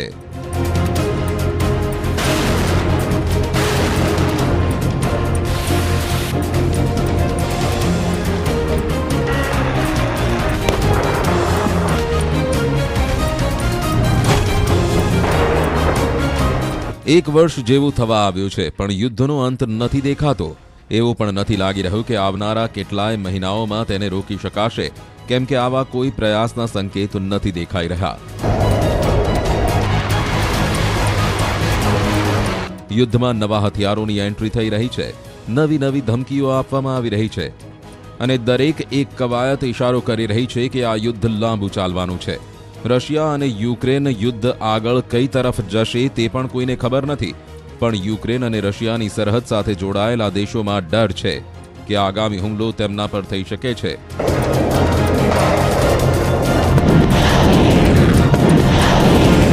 જેમાં મોલ્દોવા એવો દેશ છે જેને લઈ છેલ્લા 2 અઠવાડિયામાં એવા સમાચાર આવ્યા છે જેનાથી ઈશારો મળે છે કે મોસ્કોનું આગામી ટાર્ગેટ મોલ્દોવા હશે। મોલ્દોવા પણ તે જ ભૂલ કરી રહ્યું છે જે ભૂલને લઈ યુક્રેન આજે પણ રશિયાના હુમલાનું પરિણામ ભોગવી રહ્યું છે। મોલ્દોવાનો નાટો તરફનો ઝુકાવ તેને રશિયાના કહેર તરફ લઈ જઈ રહ્યો છે। હવે તે મોસ્કોથી સીધી ધમકી આવવા લાગી છે। ક્રેમલિનનો પારો હાઈ છે અને મોલ્દોવાને તે જ કિંમત ચૂકવવી પડી શકે છે જે યુક્રેન હાલમાં ચૂકવી રહ્યું છે।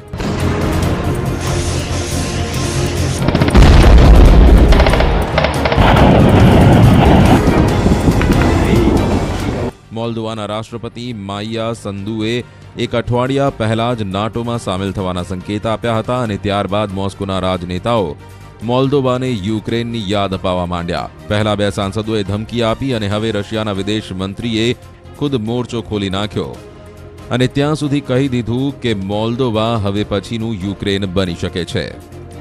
હવે આ ભૂમિકા માટે મોલ્દોવા પર વિચાર કરવામાં આવી રહ્યો છે। સૌથી પહેલા કેમ કે તેમણે કોઈ રીતે એક વ્યક્તિને દેશના પ્રમુખ, દેશના રાષ્ટ્રપતિના રૂપમાં બેસાડવામાં સફળતા મેળવી છે। તે રાષ્ટ્રપતિ જે નાટોમાં સામેલ થવા માંગે છે, જેની પાસે રોમાનિયાઈ નાગરિકતા છે। તે અને હવે નજર કરીએ ટોપ 3 હેડલાઇન્સ પર। પેપર લીક કેસમાં વધુ 2 આરોપીઓને દબોચી લઈ કોર્ટમાં કરાયા રજૂ। આરોપી કેતન બારોટની ઓફિસ પણ એટીએસે સીલ કરી। અમદાવાદ અને પાટણમાં અંધાધૂંધ ફાયરિંગથી મચી ગઈ સનસનાટી। અમદાવાદમાં કાફેમાં તો પાટણના દુનાવાડામાં 5 રાઉન્ડ ફાયરિંગ। સાબરમતી નદી દેશની બીજી સૌથી વધુ પ્રદૂષિત નદી। સાબરમતીમાં બાયોલોજિકલ ઓક્સિજનની માત્રા 292। ગુજરાતની કુલ 13 નદીઓ પ્રદૂષિત।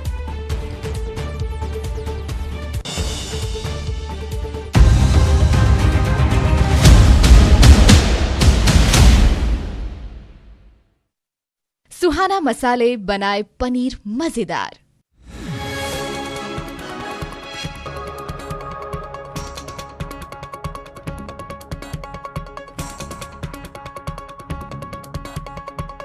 सुहाना मसाले बनाए पनीर मजेदार। પસાર થતી canal leakage. Bamroli distributor canal leakage થતા પાણીનો બગાડ થયો। ખેતરમાં પાણી ફરી વળતા ખેડૂતોમાં રોષનો માહોલ। તંત્રની ઘોર બેદરકારીના કારણે ઘઉંના વાવેતરમાં પાણી ફરી વળ્યું। ખેડૂતોએ 10 દિવસના અલ્ટિમેટમની ચીમકી ઉચ્ચારી। ખેતરોમાં પાણી ફરી વળતા ખેડૂતોને પડ્યા પર પાટું। નવસારીમાં કલિયારી ગામે નીકળ્યો અનોખો વરઘોડો। યુવકનો જેસીબી મશીનમાં નીકળ્યો વરઘોડો। આદિવાસી પરંપરા મુજબ કર્યા લગ્ન। જેસીબી મશીનમાં વરઘોડો નીકળતા લોકોમાં કુતૂહલ સર્જાયું। મહેસાણામાં વડનગરના શર્મિષ્ઠા તળાવ ખાતે મોક ડ્રીલ યોજાઈ। વહીવટીતંત્ર અને એનડીઆરએફ દ્વારા યોજાઈ મોક ડ્રીલ। પાણીમાં ડૂબતા માણસોને કઈ રીતે બચાવવા તેનું માર્ગદર્શન અપાયું। વડોદરા કોર્પોરેશનનો અણધણ વહીવટ સામે આવ્યો। રેલવે ગરનાળા પાસે બનાવેલ રોડ મામલે કોર્ટની વીએમસીને ફટકાર। કોર્ટે જમીન માલિકને જમીન પરત આપવા કર્યો હુકમ। સમિતિએ 3 પૈકી 1 જમીન પરત આપવાનો ઠરાવ કર્યો। બોટાદમાં સરકારી હાઈસ્કૂલ ગ્રાઉન્ડમાં લોન દરબારનું આયોજન કરાયું। લોકોને સરળતાથી ઓછા વ્યાજે રૂપિયા મળી રહે તે માટે કરાયું આયોજન। પોલીસ અધિકારીઓ સાથે 15 જેટલી બેંકનો સ્ટાફ હાજર રહ્યો। બનાસકાંઠાના ખેમાણા ટોલ પ્લાઝા પર બોલાચાલીનો વિડીયો વાયરલ। ટોલ કર્મીઓએ ટોલ ભરવાનું કહેતા થઈ બબાલ। લોકલ વાહનોને ટોલ ફ્રી જવા દેવાનું કહીને કરી બોલાચાલી। રાજ્યની 23 એપીએમસીની ચૂંટણીની તારીખો જાહેર। ફેબ્રુઆરી, માર્ચ, એપ્રિલ અને મે મહિનામાં યોજાશે વિવિધ એપીએમસીની ચૂંટણી। ફેબ્રુઆરી માસમાં 2 એપીએમસીની ચૂંટણીનું આયોજન। ભરૂચમાં કિન્નર સમાજે સ્મશાન અને કબ્રસ્તાન માટે સરકાર પાસે માંગી જમીન। જિલ્લા કલેક્ટરને આવેદનપત્ર આપી 3 એકર માંગી જમીન। નર્મદાના કિનારાના વિસ્તારમાં સ્મશાન માટે કરી જગ્યાની માંગ। બોટાદમાં સરકારી હાઈસ્કૂલ ગ્રાઉન્ડમાં લોન દરબારનું આયોજન। જરૂરિયાતમંદ લોકોને સહેલાઈથી અને ઓછા વ્યાજે રૂપિયા મળે તે માટે આયોજન। શહેરની 15 જેટલી બેંકના મેનેજર અને સ્ટાફ હાજર। પોરબંદરના 65 વર્ષીય બ્રાહ્મણે 9 મહિનામાં કરી 6000 કિલોમીટર યાત્રા। પગપાળા અમરનાથની યાત્રા કરી માનતા પૂરી કરવા ચાલતા દ્વારકા પહોંચ્યા। વૃદ્ધ બ્રાહ્મણનું મંદિરના પૂજારી દ્વારા કરાયું સન્માન। જુનિયર ક્લાર્કના પેપર લીક મામલે કોંગ્રેસ નેતા અમિત ચાવડાનું નિવેદન, પેપર કાંડને લઈને શ્વેતપત્ર બહાર પાડવા માંગ, વિધાનસભામાં 1 દિવસ વિશેષ સત્ર બોલાવવા માંગ। ગુજરાત ટેકનોલોજીકલ યુનિવર્સિટીનો 12મો પદવીદાન સમારોહ યોજાયો। રાજ્યપાલ અને શિક્ષણ મંત્રી રહ્યા હાજર। 48,000 વિદ્યાર્થીને પદવી એનાયત કરાઈ। 148 વિદ્યાર્થીઓને ગોલ્ડ મેડલથી કરાયા સન્માનિત। ઇન્ચાર્જ ડીજીપી વિકાસ સહાય અમદાવાદ પોલીસ કમિશનર કચેરીની કરી મુલાકાત। વિકાસ સહાયે પોલીસ કમિશનર સંજય શ્રીવાસ્તવની શુભેચ્છા મુલાકાત કરી। ઇન્ચાર્જ ડીજીપી બન્યા બાદ અમદાવાદ સીપી ઓફિસની પ્રથમ મુલાકાત। રાજ્યના કૃષિ મંત્રી રાઘવજી પટેલે વડાપ્રધાન નરેન્દ્ર મોદી સાથે કરી શુભેચ્છા મુલાકાત। રાજ્યની ચૂંટણીમાં જીત્યા બાદ પીએમ મોદી સાથેની આ સૌપ્રથમ મુલાકાત। સુરતમાં સ્તનપાન બાદ 5 મહિનાની બાળકીનું મોત। રાત્રે માતાએ કરાવ્યું હતું સ્તનપાન। બાળકી સવારે ન ઉઠતા સારવાર માટે લઈ જવાઈ હતી। બાળકીના મોત પાછળનું કારણ અકબંધ। વડોદરાની એમએસ યુનિવર્સિટીના કેમ્પસમાં છેડતીનો મામલો। પોલીસે પઠાણ ગેંગના 3 વિદ્યાર્થી આરોપીની કરી ધરપકડ। છેડતી બાદ વિદ્યાર્થીનીએ નોંધાવી હતી ફરિયાદ। પોલીસે વિદ્યાર્થીઓ વિરુદ્ધ કાર્યવાહી શરૂ કરી। વડોદરાની એમએસ યુનિવર્સિટીમાં વિદ્યાર્થીની છેડતીને લઈને વિવાદ ઉગ્ર બન્યો। કમિટીએ હજુ સુધી રિપોર્ટ રજૂ ન કરતા સિન્ડિકેટ મેમ્બરે લગાવ્યો આરોપ। સત્તાધીશો સામે દોષિતોને છાવરવાનો આરોપ। વિધાનસભા સત્રમાં મંત્રીઓને સોંપાઈ જવાબદારી। મુખ્યમંત્રી પાસેના વિભાગોના જવાબો આપવાની જવાબદારી અન્ય મંત્રીઓને સોંપાઈ। મહેસૂલ વિભાગના જવાબો આપવાની જવાબદારી બળવંતસિંહ રાજપૂતને સોંપાઈ। ગુજરાતનો ટેબ્લો લોકપ્રિયતા શ્રેણીમાં પ્રથમ ક્રમે આવતા મુખ્યમંત્રી ભૂપેન્દ્ર પટેલે પાઠવ્યા અભિનંદન। કર્તવ્ય પથ પર કચ્છ અને મોઢેરાની ઝાંકી દર્શાવતો રજૂ કરાયો હતો ટેબ્લો। રાજકોટના બીબીએ અને બીકોમના પેપર ફૂટ્યાના 111 દિવસ બાદ ફરિયાદ નોંધાઈ। એનએચ શુક્લ કોલેજના કર્મી સામે ફરિયાદ નોંધાઈ। યુનિવર્સિટીના રજિસ્ટ્રારે નોંધાવી ફરિયાદ। ઓક્ટોબરમાં ફૂટ્યા હતા પેપર। પેપર ફોડનારા વિરુદ્ધ કડક કાયદો લાવશે સરકાર। વિધાનસભાના આગામી સત્રમાં બિલ લાવવાની સરકારની જાહેરાત। હવામાન નિષ્ણાંત અંબાલાલ પટેલે કરી આગાહી। રાજ્યમાં ઠંડીનું જોર યથાવત રહેશે। અમદાવાદમાં લઘુત્તમ તાપમાન 11 ડિગ્રી રહેવાનું અનુમાન। અંબાલાલ પટેલે ઠંડી સાથે ગરમીની કરી આગાહી। 19 થી 20 ફેબ્રુઆરીએ તાપમાન વધતું જશે। ફેબ્રુઆરીના અંત સુધીમાં તાપમાન 38 ડિગ્રી થવાની શક્યતા। મહેસાણામાં કડીના નંદાસણમાં ગૌચરમાં ગેરકાયદેસર ખોદકામનો મામલો। સરપંચ દ્વારા મામલતદાર, ટીડીઓ અને પીઆઈને લેખિતમાં કરાઈ રજૂઆત। પંચાયતની મંજૂરી વગર ખોદકામ કરી વૃક્ષો પાડી દેવાતા કાર્યવાહી। બનાસકાંઠામાં સામે આવ્યું શૌચાલય કૌભાંડ। ડીસા તાલુકાના ધનપુરા ગામમાં શૌચાલયના બાંધકામમાં ગેરરીતિ સામે આવી। જિલ્લા વિકાસ એજન્સીએ તપાસ કરતા ભાંડો ફૂટ્યો। અરવલ્લીમાં મોડાસા નગરપાલિકા એક્શનમાં વ્યવસાય વેરો ન ભરનાર વેપારીઓ સામે કાર્યવાહી। 3000થી વધુ દુકાનદારો પર વ્યવસાય વેરા અધિનિયમ હેઠળ તપાસ। નવસારી ફૂડ એન્ડ ડ્રગ્સ વિભાગ એક્શનમાં ખાણીપીણીની લારી ઉપર ગંદકી દેખાતા સઘન ચેકિંગ હાથ ધરાયું। ગંદકી કરનાર લારી ગલ્લાવાળાઓ પર કરાઈ કાર્યવાહી। ગૌણ સેવા પસંદગી બોર્ડનો નિર્ણય। નાયબ નિરીક્ષક વર્ગ 3ની કસોટીના પ્રવેશપત્ર 3 ફેબ્રુઆરી સુધી ડાઉનલોડ કરી શકાશે। વિદ્યાર્થીઓની રજૂઆતને ધ્યાનમાં લઈને મુદ્દત લંબાવાઈ। જૂનાગઢનું નરસિંહ વિદ્યા મંદિર હાલ જર્જરિત હાલતમાં। શાળામાં ભણતા વિદ્યાર્થીઓ ભયના ઓથાર હેઠળ ભણવા મજબૂર। શાળામાં ચારે બાજુ ગંદકીના થર। શાળામાં 200 જેટલા વિદ્યાર્થીઓ કરે છે અભ્યાસ। પવનહંસ હેલિકોપ્ટર સેવા લંબાવાઈ। દમણથી દીવ સુધી ચાલતી પવનહંસ હેલિકોપ્ટર સેવા હવે દમણથી સોમનાથ સુધી ચાલશે। આ સેવાથી માત્ર 1 કલાકમાં દમણથી સોમનાથ સુધી પહોંચી શકાશે। પીજીવીસીએલ દ્વારા નવી ટેકનોલોજી વિકસાવાઈ। પોરબંદરમાં જૂના મીટરો દૂર કરી પ્રીપેડ સ્માર્ટ વીજ મીટર લગાવાશે। પ્રીપેડ સ્માર્ટ વીજ મીટરમાં મોબાઈલની જેમ રિચાર્જ કરી શકાશે। વીજ બિલ ભરવા માટે લાઈનોમાં ઊભા રહેવાથી ગ્રાહકોને મળશે રાહત। સ્માર્ટ વીજ મીટરથી વીજ લોસ અને વીજ ચોરી અટકશે। શરૂઆતના તબક્કામાં 5 જિલ્લામાં સ્માર્ટ વીજ મીટરની થશે શરૂઆત। બનાસકાંઠામાં સળગેલી હાલતમાં મળેલી લાશ મામલે મોટો ખુલાસો. પત્નીએ પ્રેમી સાથે મળીને કરી પતિની હત્યા. પ્રેમ પ્રકરણમાં પતિ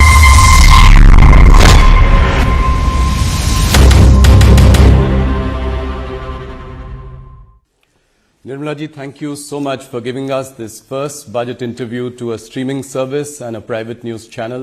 Through this interview, you will reach the length and breadth of the country through all our News 18 channels, CNBC TV 18, CNN News 18, News 18 India, and a slew of digital properties, moneycontrol.com, First Post, and News18.com. Thank you so much for this.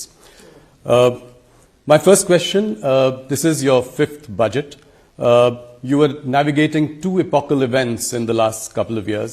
One was the ongoing pandemic and its impact, and the other was the war in Ukraine. What I would like to understand from you is what was going on in the mind of Nirmala Sitharaman, and how she was dealing with policy making in these last 5 historic years.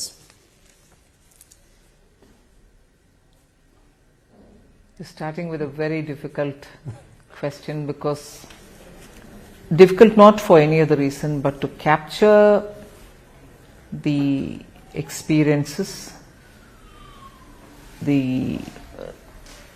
as they say anubhav, going through that, and also to look back at it now when you're probably slightly out of it is very difficult to describe in, let's say, a short brief answer. I can understand. But yet, if you have to really capture it, I had no precedent before me to handle such a situation. There were no given templates.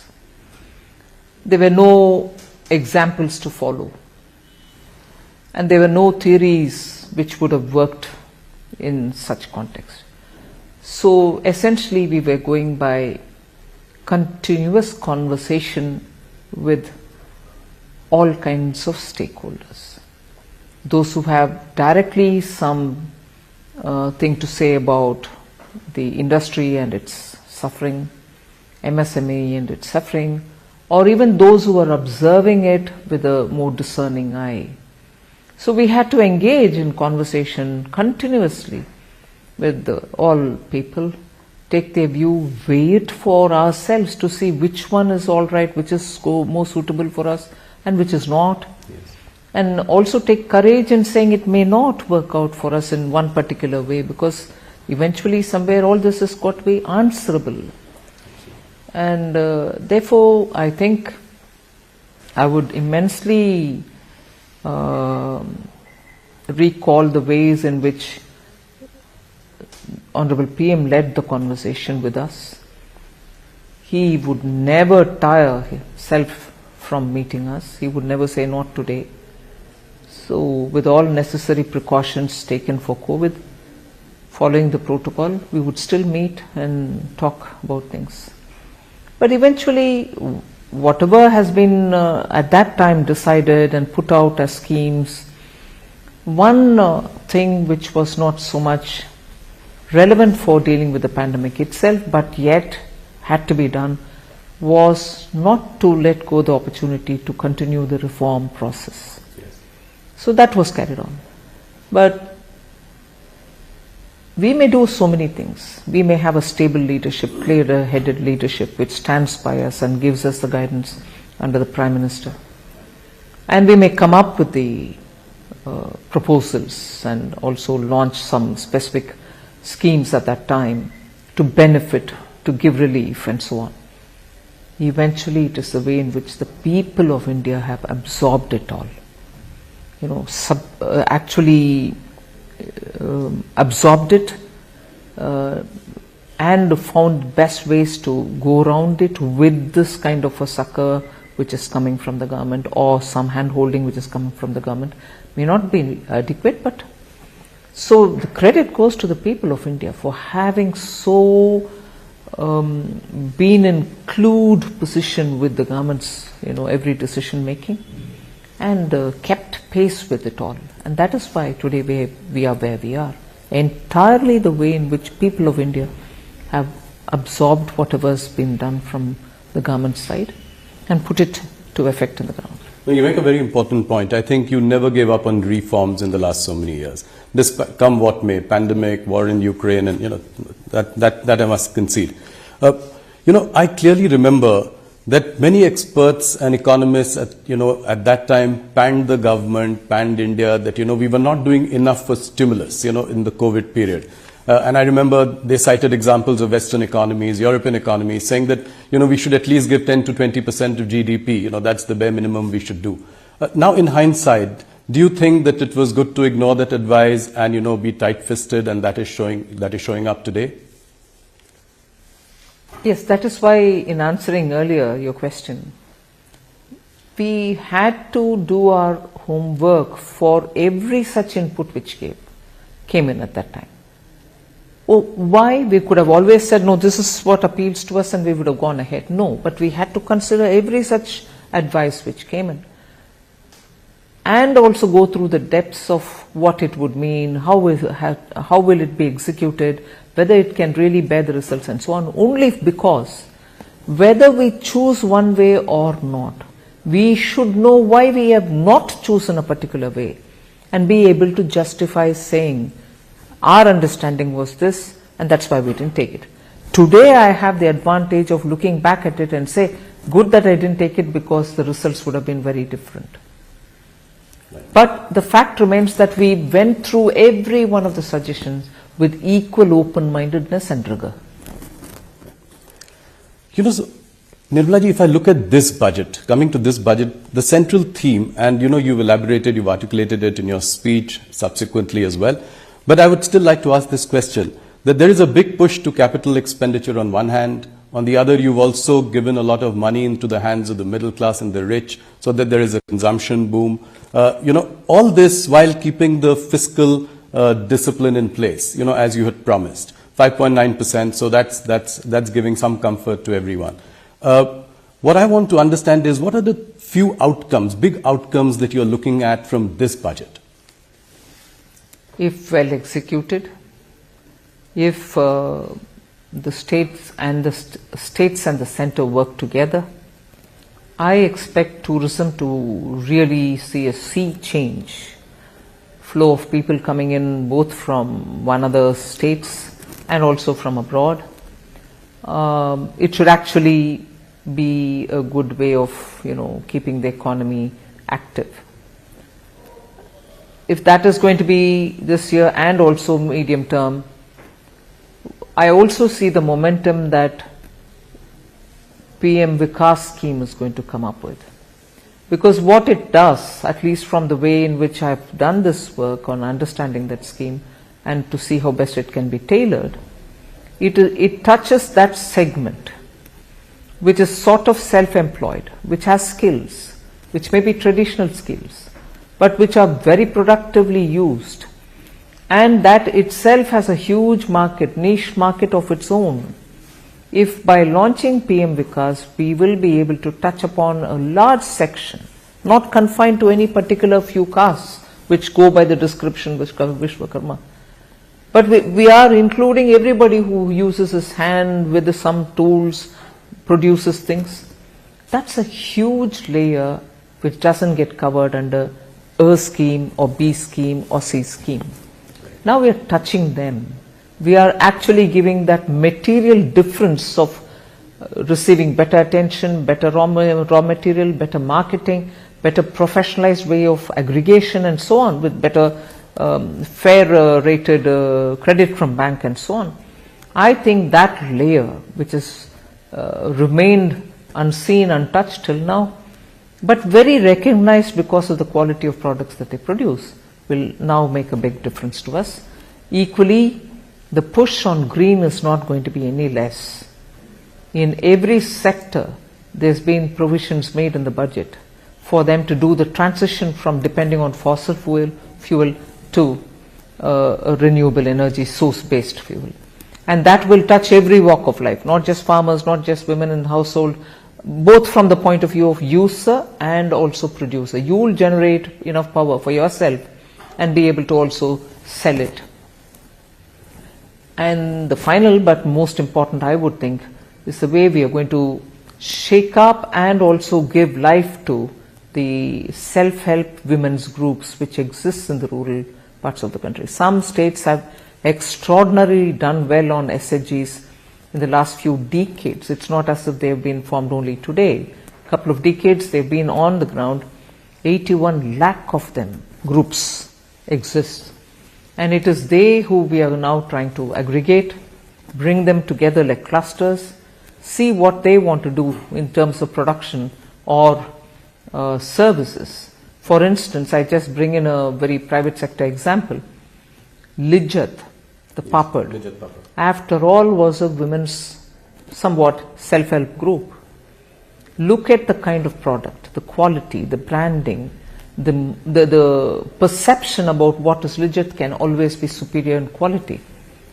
There's never a compromise on it, and people seek it, even though from the general papad pricing it is slightly higher in price, but still people prefer it. So like that, SHGs, and I don't want just to end with papad making. It should be everything else also. So depending on the skill sets available, the raw material available, we want to make sure that SHGs do come in to benefit from government policy and also through digital marketing, run professionally as well. That's interesting. You know, your budget was very well received by the markets. In fact, while you were speaking, the markets were really going up. But you know, the rout in the Adani stocks somewhat spoiled the party. You know, there is a general nervousness in the market. How does your government see this? I look at the budget for having covered all the sections of the society. We've tried, and it has been a detailing that which has consumed a lot of time in preparation of this budget. The details is what has brought the difference in touching so many different sectors and segments of our society. We've got something on offer for each one of them. So therefore, if it's being received very well, I'm very glad. But of course, that motivates me to be able to now take it upon myself to better implement it down to the last person who's aimed at. So I would think the impact of the budget, the immediate impact of the budget on the market, and subsequent to, let's say, for whatever reason it trailed back, I think in the next few days the budget's impact will still continue to hold the markets high.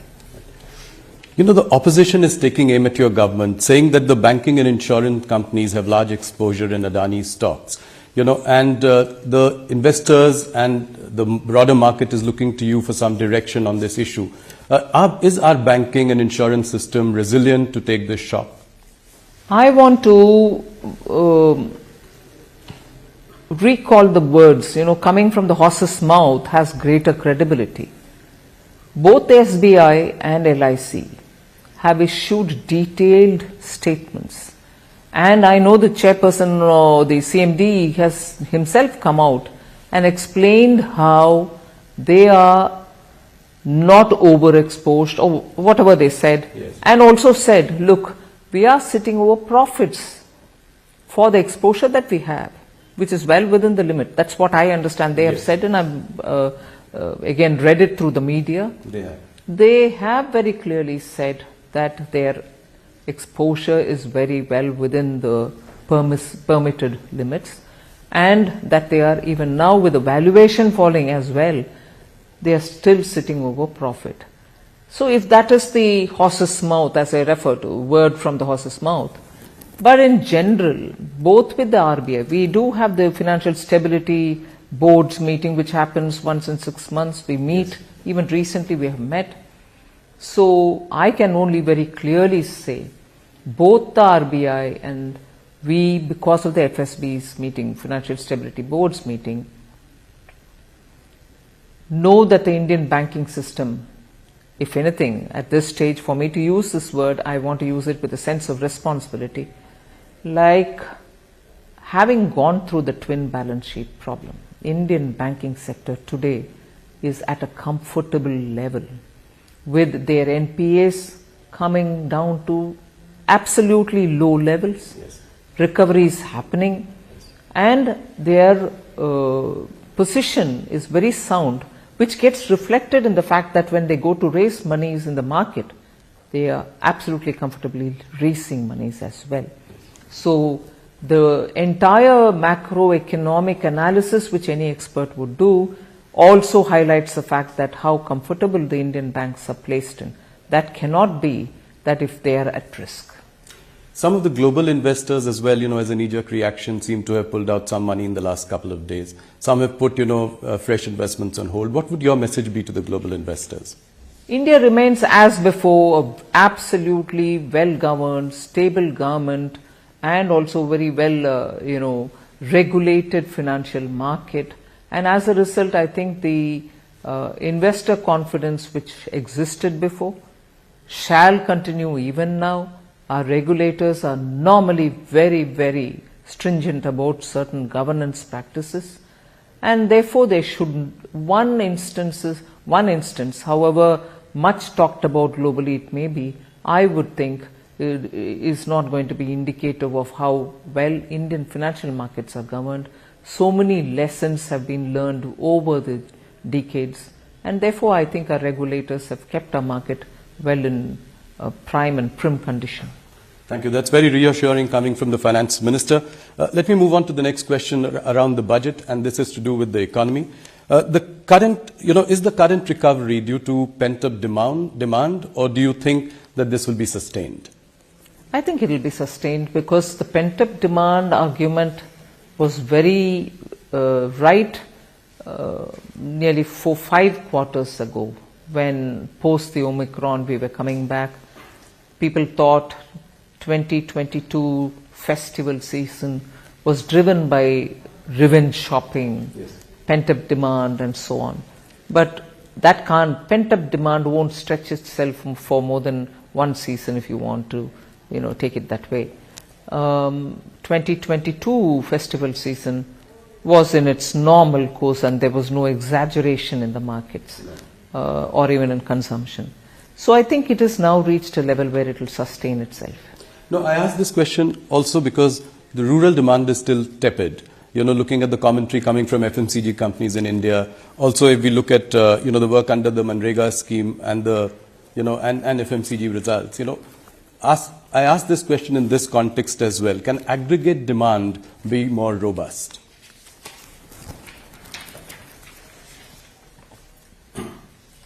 I'm sure you observe the Indian economy as well, in all its great detail. Demand doesn't remain stable and then it doesn't remain only going upward. It does come down sometimes and does go up some other times. In fact, at that time, during the pandemic, even during the lockdown, most of us felt the rural demand is very high, and what could explain it? We thought that the farm outputs were very good, and as a result they were having quite a few money in their hand and therefore they were able to sustain it. So that happens soon after the harvest. But rural demand even today, in terms of the people who are in the farm equipment manufacturing areas, are quite comfortable with what is going on in the rural market. It's not as if demand has affected them. So people are purchasing equipments to do their tilling or farming activities. That's one. I'm not just talking about tractors, but even the other equipments which go in. One. And second, also rural demand, which is FMCG related or your daily consumption related items.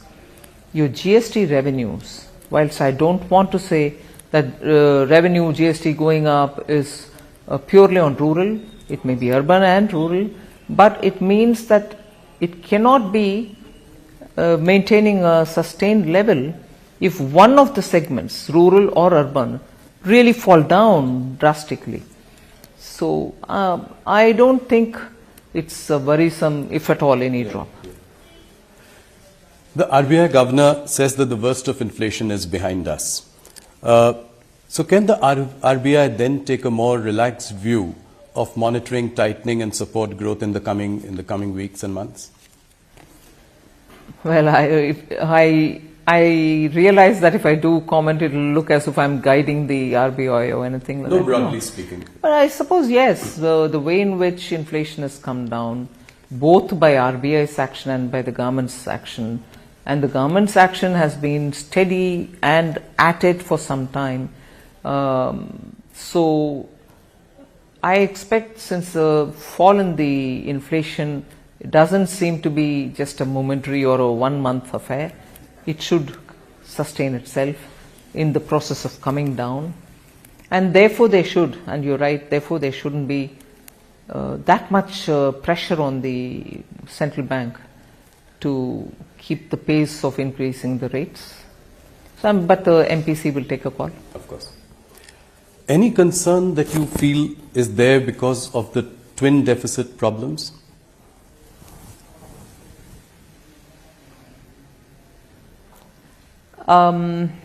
It's not as severe as before.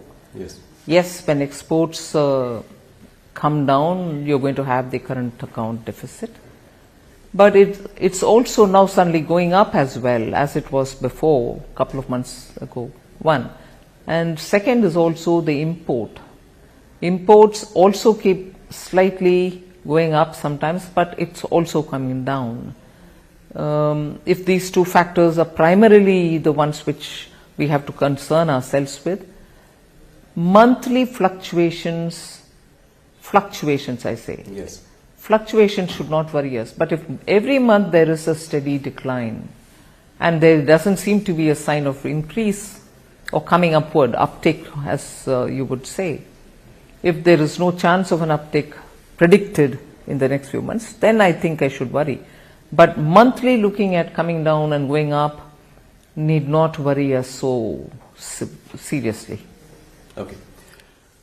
So next year the centre and states will spend rupees 13.7 lakh crore as capital expenditure. By any account, it's a phenomenal number.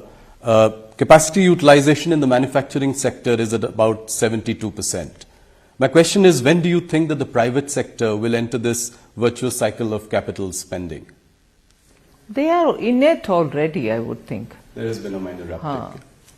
But I've been explaining this. I'm not sure if industry is explaining it as much, but I read it.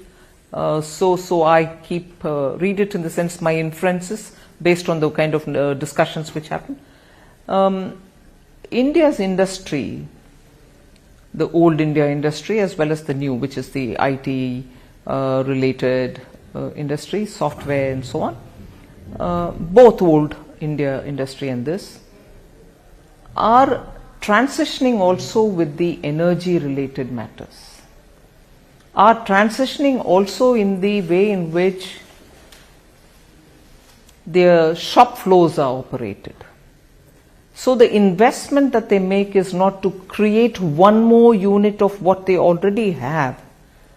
The investment that they have to make, and therefore the conscious decision that they have to take, will now also look at not just expanding existing capacity the way it is, but also looking at bringing high technology, Web3, robotics, 3D printing and so on. So that together with moving towards more renewable energy use, making a green product of what they are making. For instance, steel industry is facing huge barriers in Europe.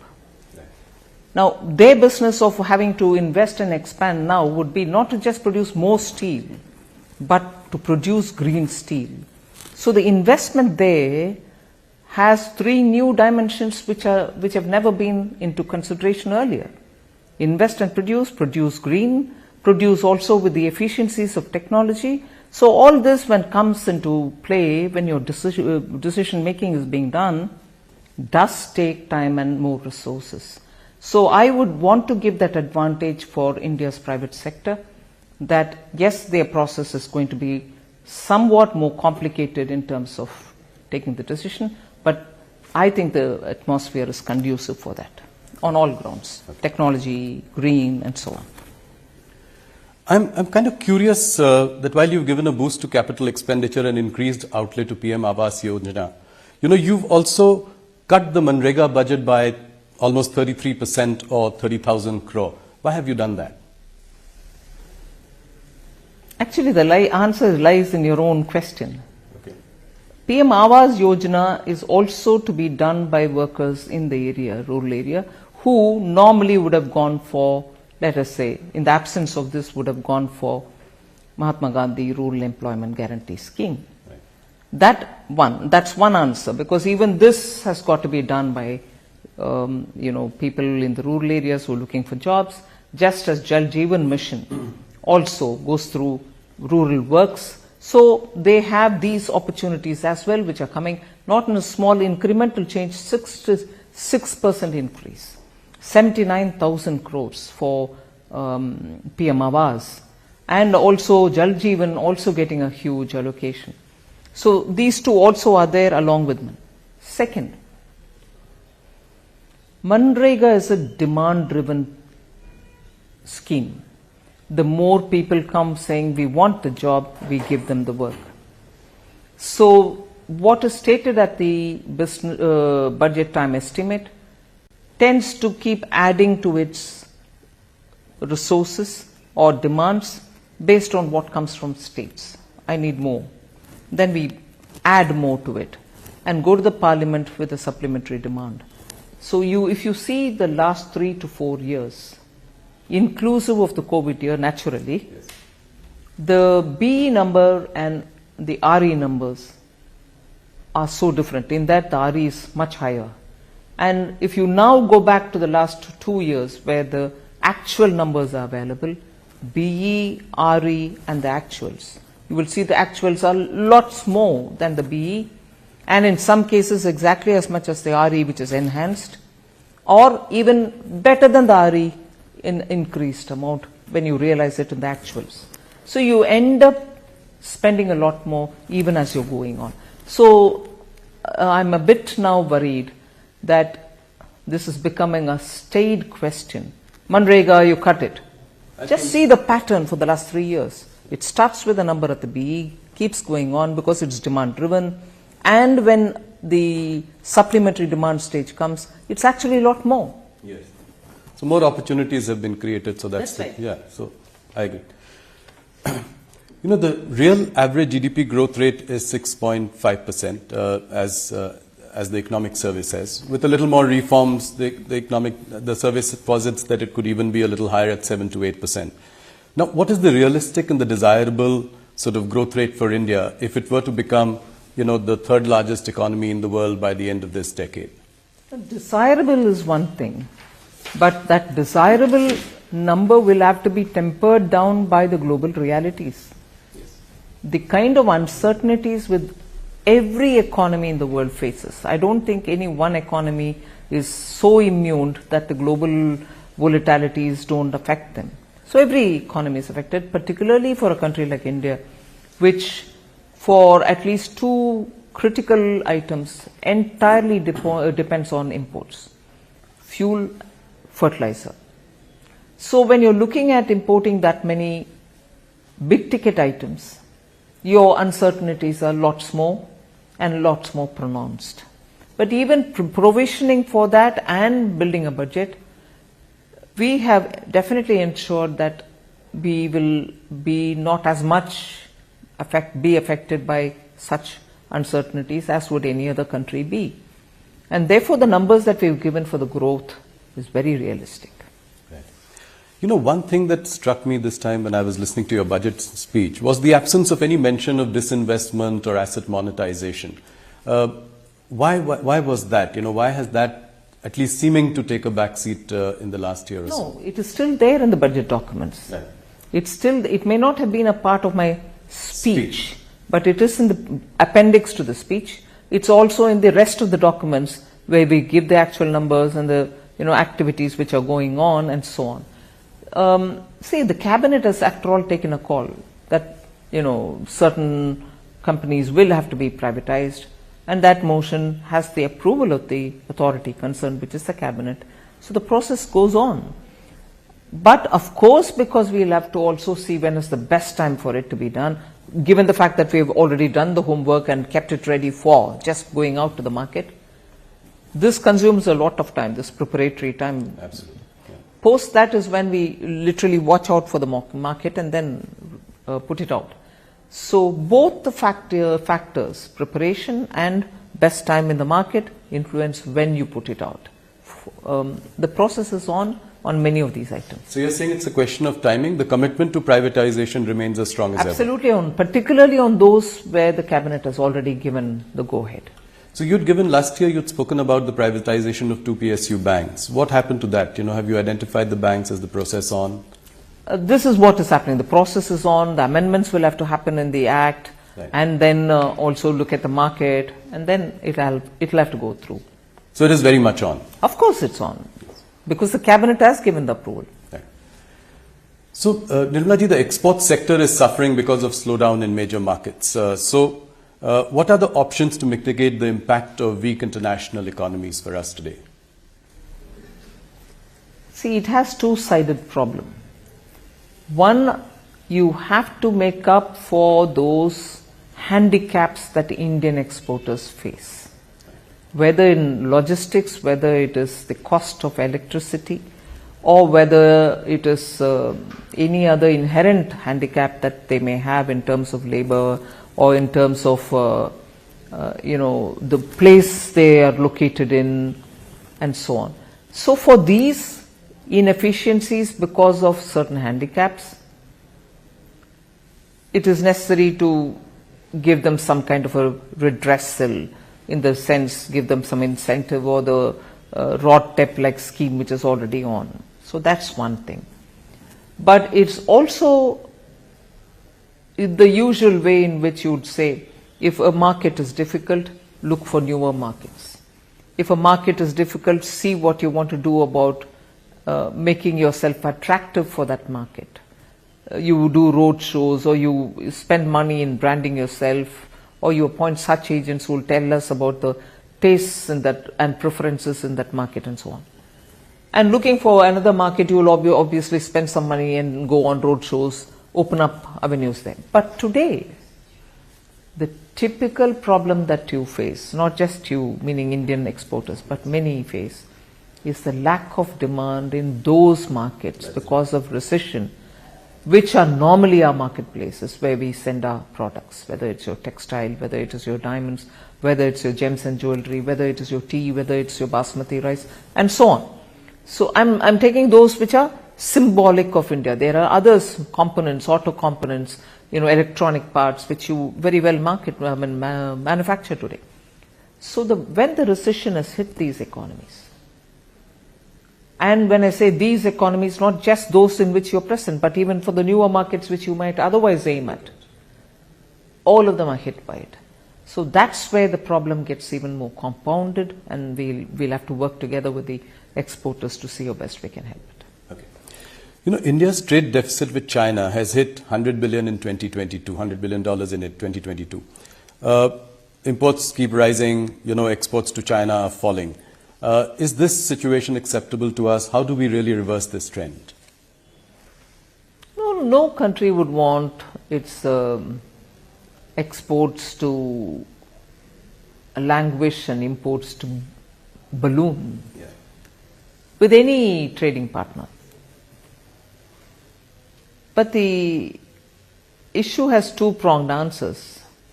We should be conscious not to have to consume things which come, overly from only one destination. But that doesn't mean I'm imposing any view. We should also be conscious of buying it from elsewhere if it is necessary at all. And for India's exports, it has to also look at ways in which market can be expanded in that territory or in any other geographical jurisdiction. So it is always a twin game. It's like a pair of scissors. You have to look at both the sides. What do you make of this growing clamor, especially in some opposition-ruled states like Chhattisgarh, Madhya Pradesh, Rajasthan, to bring back the old pension scheme? In fact, Deputy Chief Minister of Maharashtra, Devendra Fadnavis ji, has also spoken about this. He said he'll look into the matter. What is the government's view on this? See, when I talk about government's view, I don't want to speak as though this government view or that government's view. Who, after all, implemented it for the first time? After the decisions were taken at different layers of officialdom, the political dispensations which brought this in was not just NDA. UPA was actively those who brought it forward. The entire question of introduction of OPS, new pension scheme, was during the Congress's period. They didn't at that time talk about rollback. They didn't at that time talk about any, bringing the old system back or anything of that. So now, if without adequate looking into of what it means, are we paying the current generation of pensioners by loading it onto the future generation? And how far, because in government the arguments will quickly come back to you saying, but when government borrows, it's also leaving a burden on the future generation and so on. But that's the argument. Would we all look at what is a reasonable balance? Would we look at what is it that we are leaving for our generations to come? Yes, you will have to have an economy running, you will borrow to a certain extent. But unless we have a complete understanding of this, the fiscal implication, the fiscal health of the state, not just today, for the next decades, to rush to a conclusion may not be. And I was glad to hear in one of the book release programs that I attended, Sri Montek Singh Aluwalia talk about it. It's not I'm taking up something which emerged out of a private conversation. Right. In a book release, publicly, when asked, he did respond. So it's not as if now we are talking on political lines. We have to talk on Indian economy, its strength, not just Indian economy as Government of India, but every state's economy, and then take a call on it. That's right. Let's move on to the personal tax front. I think it is one thing that has really wowed everyone, wowed the middle class, your core vote bank also of the BJP. You want obviously people to move to the new tax regime. So by when will you then look at phasing out 80C and 80D deductions? Because that's really the core of investments, healthcare. When will this happen? What is your time frame to sort of move to the new tax regime entirely? No, I'm not given myself a time frame.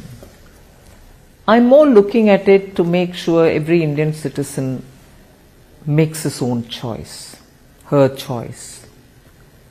It's one thing for me to say I'm bringing in a better system, which is going to be less complicated, in fact, least complicated, which also is going to give you a rate which is going to be reasonable for each one of our levels of income, and make it attractive therefore for compliance and also for the rate. I pay less tax there. But it's another thing to have a system which is going on, where unfortunately I don't want to criticize anybody, unfortunately the impression is I have so many exemptions given, which incentivizes me to save for insurance cover, for medical cover, for even saving for better interest earning that I can have, and so on.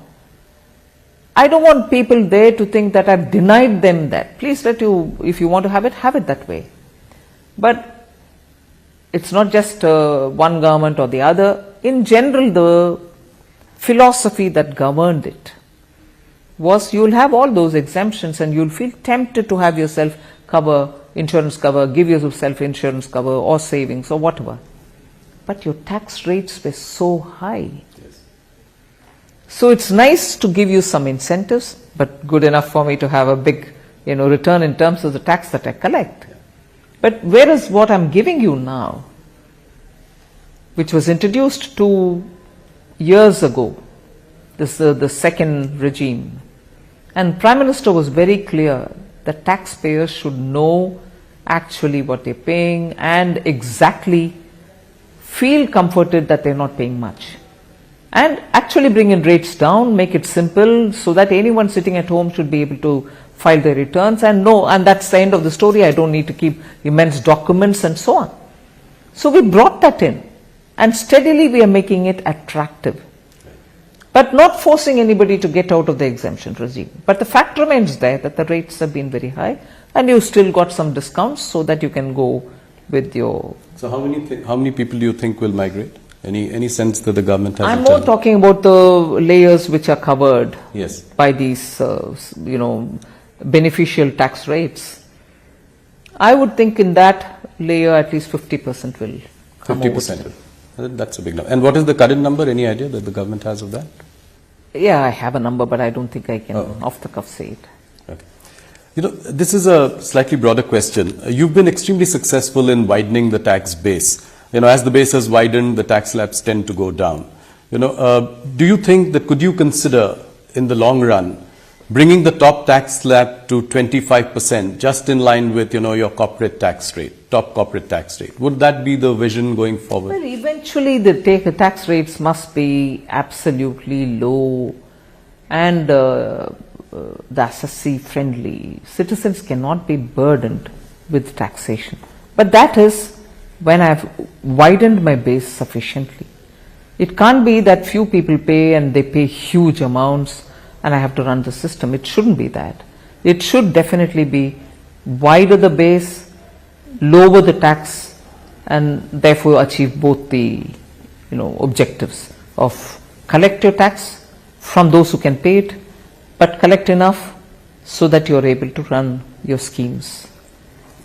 The new income tax regime, there is a feeling that it disincentivizes savings. How do you react to that? I gave you the logic. Yeah.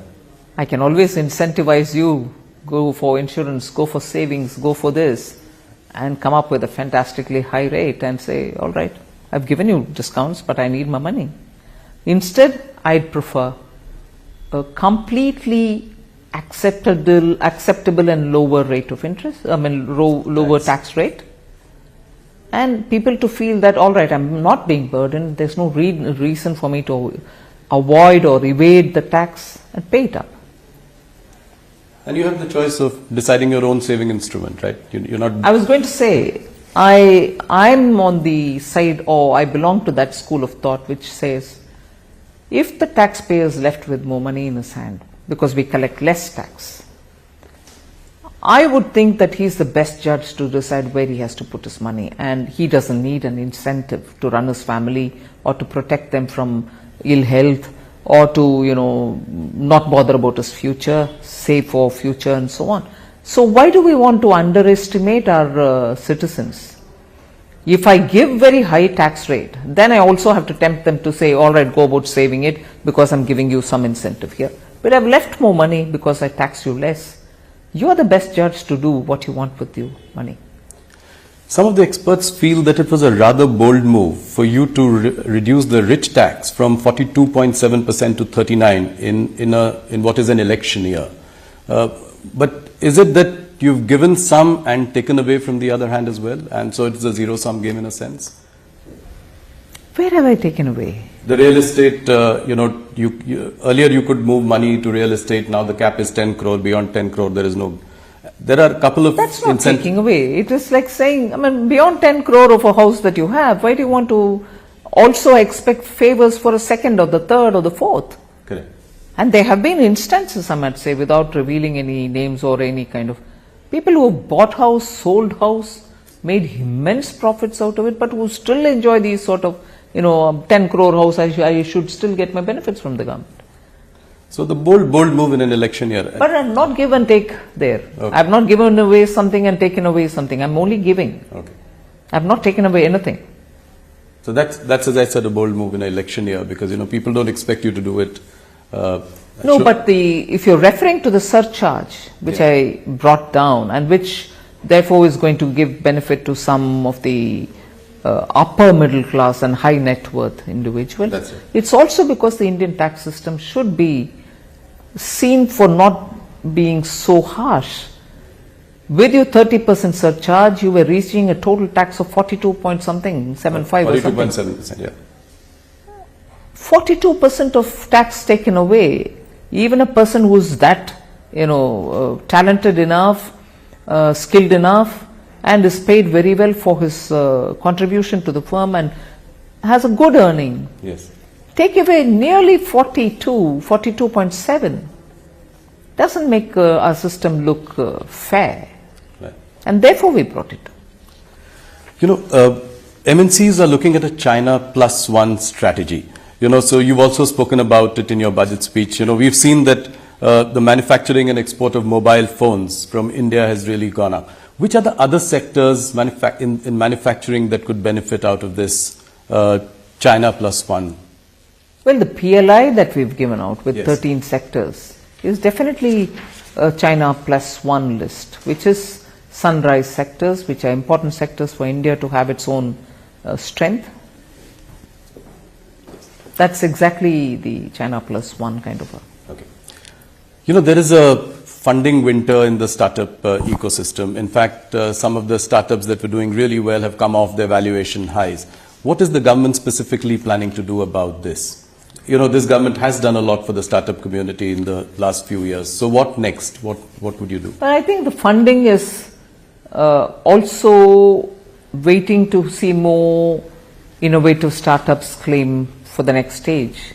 It's not as if it's a funding winter or it's not now a scarcity of funds. It's more funds seeing the opportunity that is available for them. And they want to look at better options also, even among the startups. Right. And India, which started in 2016 in a major push, I'm sure startups existed before, but the push happened with the Honorable Prime Minister in 2016 announcing a policy and subsequently coming up year after year some concession. So they also go through a cycle, one round done, the next round of good options. They are there, they will, I'm sure, be available. Nirmalaji, you will be meeting the G20 finance ministers and central bank governors later this month in Bangalore. What is your message to them, and what are your main agenda items that you will take up and highlight? The agenda, of course, is by now fairly well determined. We will be talking about the debt situation globally, because many countries which were even middle income countries have suddenly got into debt traps, and those traps are really vicious traps. They are not able to come out of it. Now, during the pandemic, debt servicing, there was a scheme which the IMF and also looking at the G20 formulation, there was a plan which had come, debt servicing. And many of these countries didn't have to service their borrowing for a certain period because of the pandemic, and there was a call for extending it. It was extended. But we are also making sure that enough monies are available with these institutions, multilateral institutions, so that they are able to better respond to situation, have better leverage over the funds that they already have with them. So these are matters of discussion. Debt servicing, also debt financing, multilateral finance institutions and their reforms, about which Honorable PM has spoken several times, UN reform, IMF reform, WTO reform, World Bank reform, and so on. So we'll be discussing many of these. Also looking at a global kind of a SOP to be available, to be agreed upon for regulating crypto assets, whilst recognizing the central bank as the authority for issuing cryptocurrency. The rest of the assets which are being created outside, which are using very useful financial technologies, even those will have to be discussed, because regulation cannot be done by any one country singularly. It has to be a collective action, because technology doesn't brook any borders. Okay. Nirmalaji, you have to answer this question, specific question. You've presented 5 budgets so far. Which has been the most memorable budget? Very difficult to say. Each one had its own challenge, but well, each one has its own charm. Okay. Now, one last question. After months of hard work, you managed to put this whole thing together. How does Nirmala Sitharaman unwind? What do you do? Do you ever take a break? What do you do to unwind? Well, listen to a lot of music. What music do you listen to? Classical Indian music, both Hindustani and Carnatic.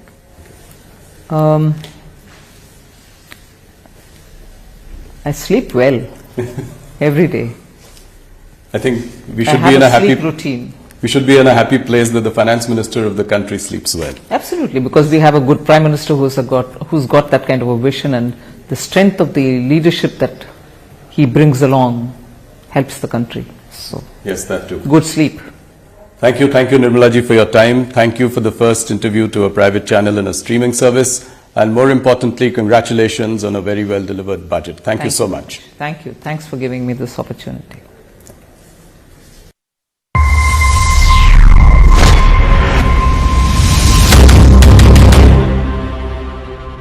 ના 3 વિદ્યાર્થી આરોપીની કરી ધરપકડ. છેડતી બાદ વિદ્યાર્થીનીએ નોંધાવી હતી ફરિયાદ. પોલીસે વિદ્યાર્થીઓ વિરુદ્ધ કાર્યવાહી શરૂ કરી.